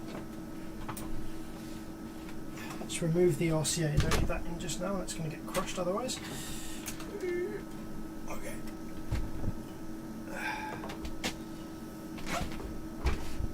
Okay, so that might be easier now for me to kind of show. Yeah, that's a bit better, isn't it? I can kind of show you stuff and you can see it a little bit easier. So on the output driver card, the thing that drives the FETs is these chips, IRS21844S or IR21844S. So either these are in shutdown. Now, if these are in shutdown, they will still be being fed with their input signal. And the input signal on these chips is fed to pin 1. So the most sensible thing to do first would be to probe pin 1 and see whether there is any signal on the inputs of these chips. If there is, then we know that the issue is that the chips are in shutdown, probably due to a bad MAC transistor here, Q10, that tends to go bad quite often and cause this issue, or a bad muting transistor, which is causing that to be in shutdown. If we don't have any signal, any PWM on pin 1, then the issue is more likely to be in the auxiliary voltage supplies. So let's power it up again and just see what we have on pin 1. Oh, we're going way off the screen there. Didn't think the route voltage was that high in this thing. Ah! Wow, okay, there's no PWM to pin 1 on any of these. That's interesting. There's a little bit of like wibbly wobbly, but no, there's nothing. Okay, next thing to do then, if we don't have any PWM on pin 1, is to work our way further back. See, there's a couple of op amps in the middle of this driver card that will be generating those pulses. There's a kind of self-oscillating thing, but they'll be kind of generating some of those pulses.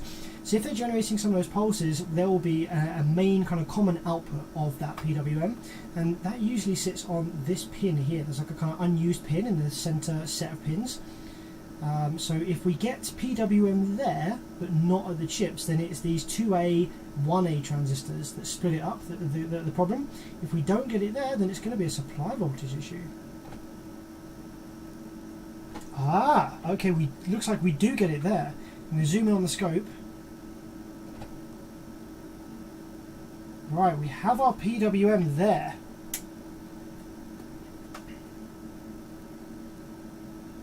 Why is that not? Oh, I was set to trigger on 2. What is wrong with this scope? I swear down, fam. Right, reject high frequency maybe? Does it think it's low frequency? There we go. So we have pulses on the PWM output of the generation circuit, but it's not making its way, or not really making its way to pin 1. Although maybe it is. It's very, very low amplitude. Usually it's higher amplitude than that. But in some cases, some of these driver cards, the resistor that is before pin 1 is quite a high value, and so when you probe pin 1, it looks like there's not much signal going in, but in reality it's just the chip is pulling that voltage down. So what we can do is we can go before the resistor, just to see whether it's actually making its way to the resistor at all. So if we go before the resistor, we'll see whether it's larger before the resistor. Yeah, it's larger before the resistor, so it looks like signal is actually making its way to these chips. So maybe it's just that the chips are in shutdown. So shutdown is pin 2. So if we go ahead and probe pin 2, I'll need to DC couple the scope. And I'll need to get a reference for negative rail voltage as well, because that's important. So negative rail is going to be on these little clamps here, these little bar resistors. Okay. So now if I probe pin 2, we'll see what pin 2 is referenced to negative rail. It's pretty much dead on. It's pretty much bang on negative rail. So there's, as far as the chip is concerned, there is 0 volts on shutdown. And I think it needs to be, from memory it needs to be a little higher, it needs to be up a bit. Let's just have a quick look at the data sheet for the IR2184S, just so we can have a look together.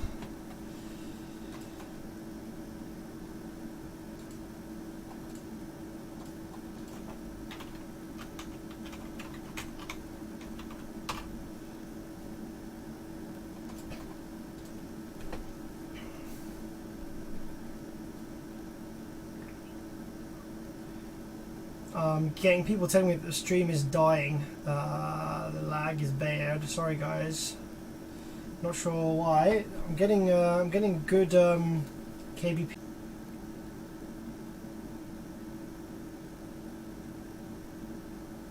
Hey guys, we back. Oh no, it's still dropping frames. What's going on?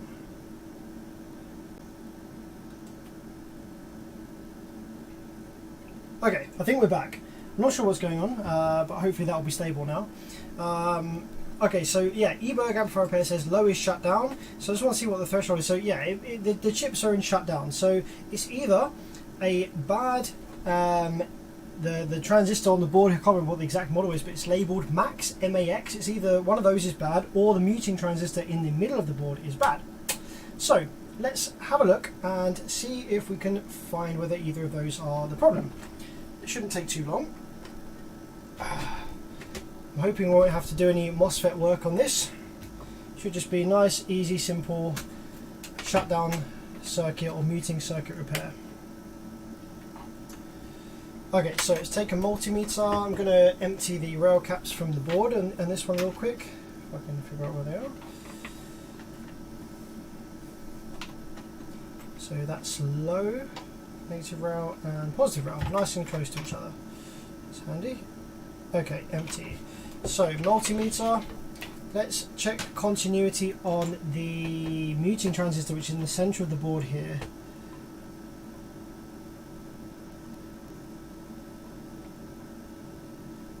That one seems okay.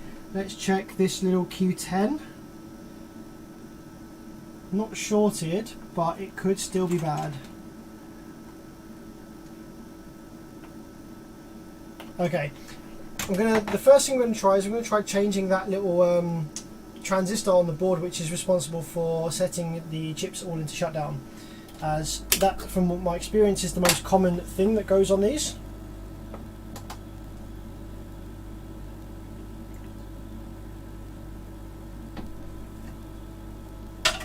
So let's grab a spare one.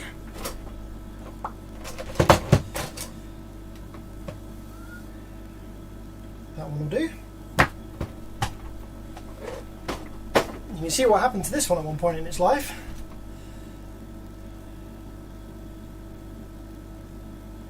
It got freaking KO'd, massive hole in the board, and you can see that I attempted to like bridge the wires, but then I thought, you know what, this is going to be fucked, let's not do that. So yeah, no, this was just a donor board now, so just going to steal that little Q10 MAX tingy.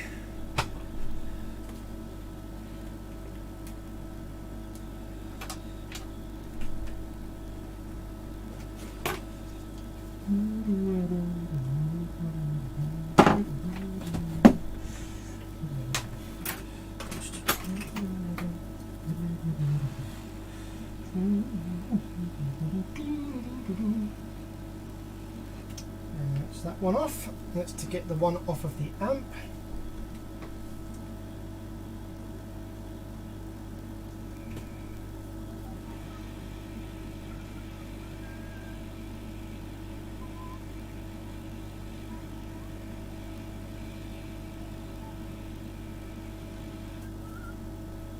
Okay, and let's drop the replacement in the amp.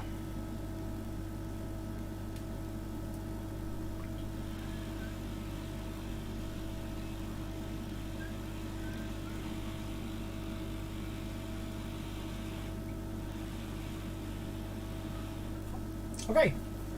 I've got a funny feeling that it's not going to be that simple this evening. Got a funny feeling that it's going to be like a bit more complicated than that, but that's the first thing that we should try anyway.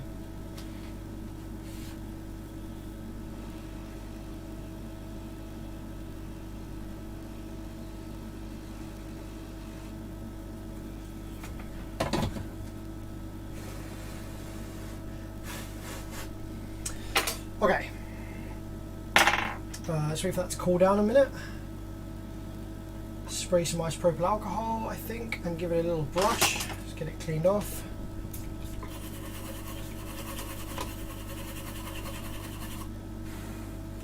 Cool, cool. Okay, let's try powering it up again and see what happens this time. See if it's still in protect or not. Or not in protect, see if it's still in shutdown. Let's probe the... probe this one here.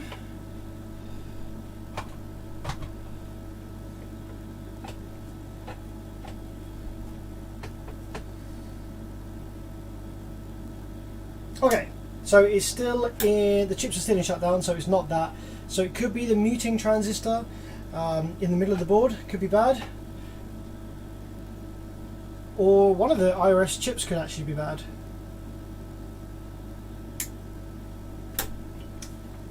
So I think we'll leave that for another stream because I am getting sleepy, and that probably involves taking the board out to get to that muting transistor. I mean, I could actually do the muting transistor. Actually, I could do that with the hot air. Should I do that with the hot air real quick? Yeah, screw it. Let's do that with the hot air real quick, just to show you that technique.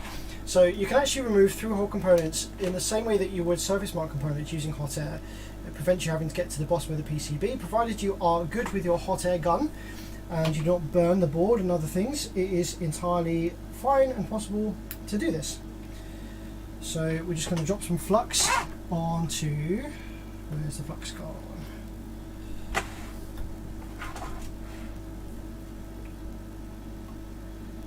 Drop some flux on here. And then we want to, now we don't want to pull too hard, okay, because we don't want to snap the legs. We just want to melt the solder. And we just want to preheat the area first, melt the solder, and then we want to gently walk it out, which will start, because the legs are probably bent underneath. So we want the legs to kind of unbend themselves slowly so that we don't damage this part. Although I suppose it doesn't really matter if we do, because we could just replace it, because it could be bad anyway. Okay, so now the solder's melted. So I'm just going to very gently start walking it out. There we go. Okay, so one of the legs actually looks like this part was toast, because one of the legs just came straight off there, and it was barely any force on that at all. So I think that was the problem. So let's replace that. That is a D1303.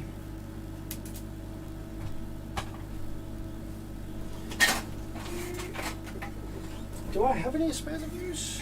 D1303. I've got a J111. That's not the same, is it?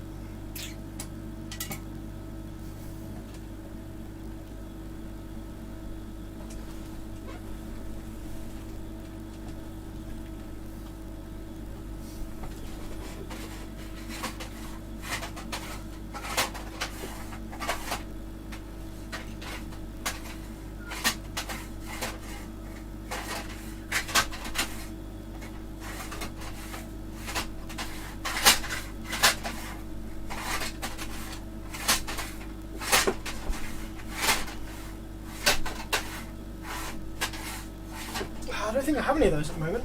Let's see, what are they? D1302,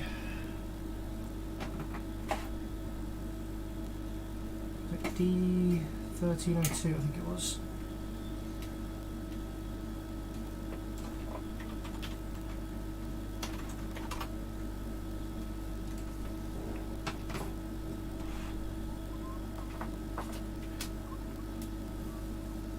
Oh, D1303, sorry.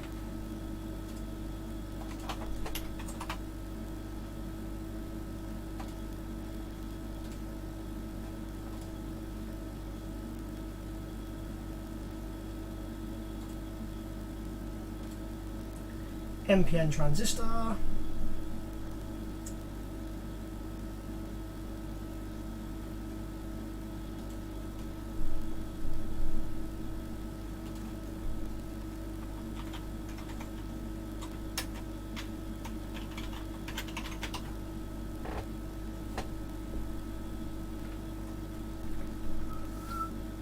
Can you just use like a regular NPN for this? Can't remember. Do you have to specifically use the or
just going to quickly temporarily drop a regular NPN in here just to see whether that makes a difference.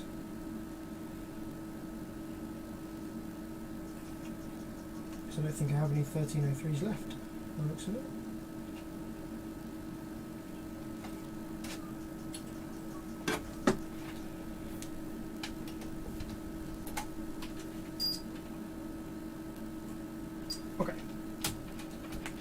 Let's just see if that comes on now that we've replaced that with a regular transistor.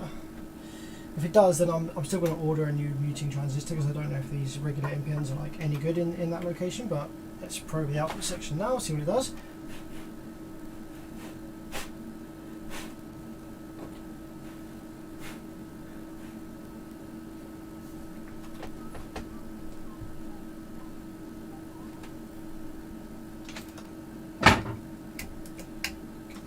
Onto the low side.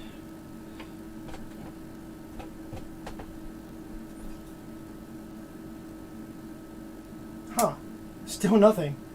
Okay, I guess we'll have to look into this a little bit further at some other time then.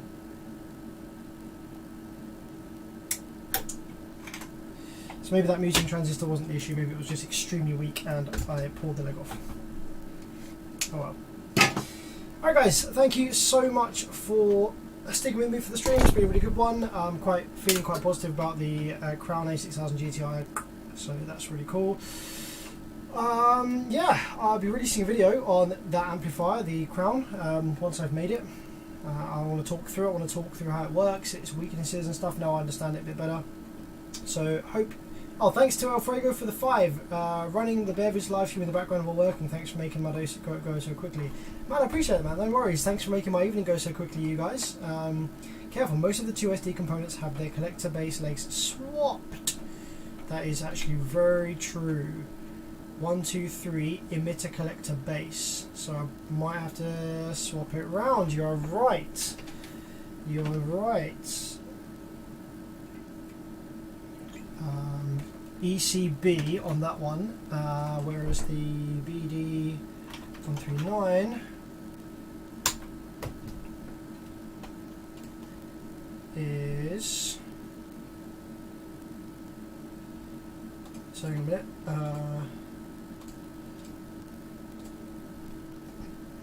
ECB is this one. ECB. Oh no, it's the same. Yeah, it's the same pinout as that, which is cool. But yeah, anyway, thanks for joining, guys. Like I say, I'll release this video soon. I've got some cool things planned. Whether they come through or not, we'll see. But yeah, cool content on the way. Hope you have a great day. Hope you enjoyed. Thanks for supporting the stream, and I'll see you next time. Bye.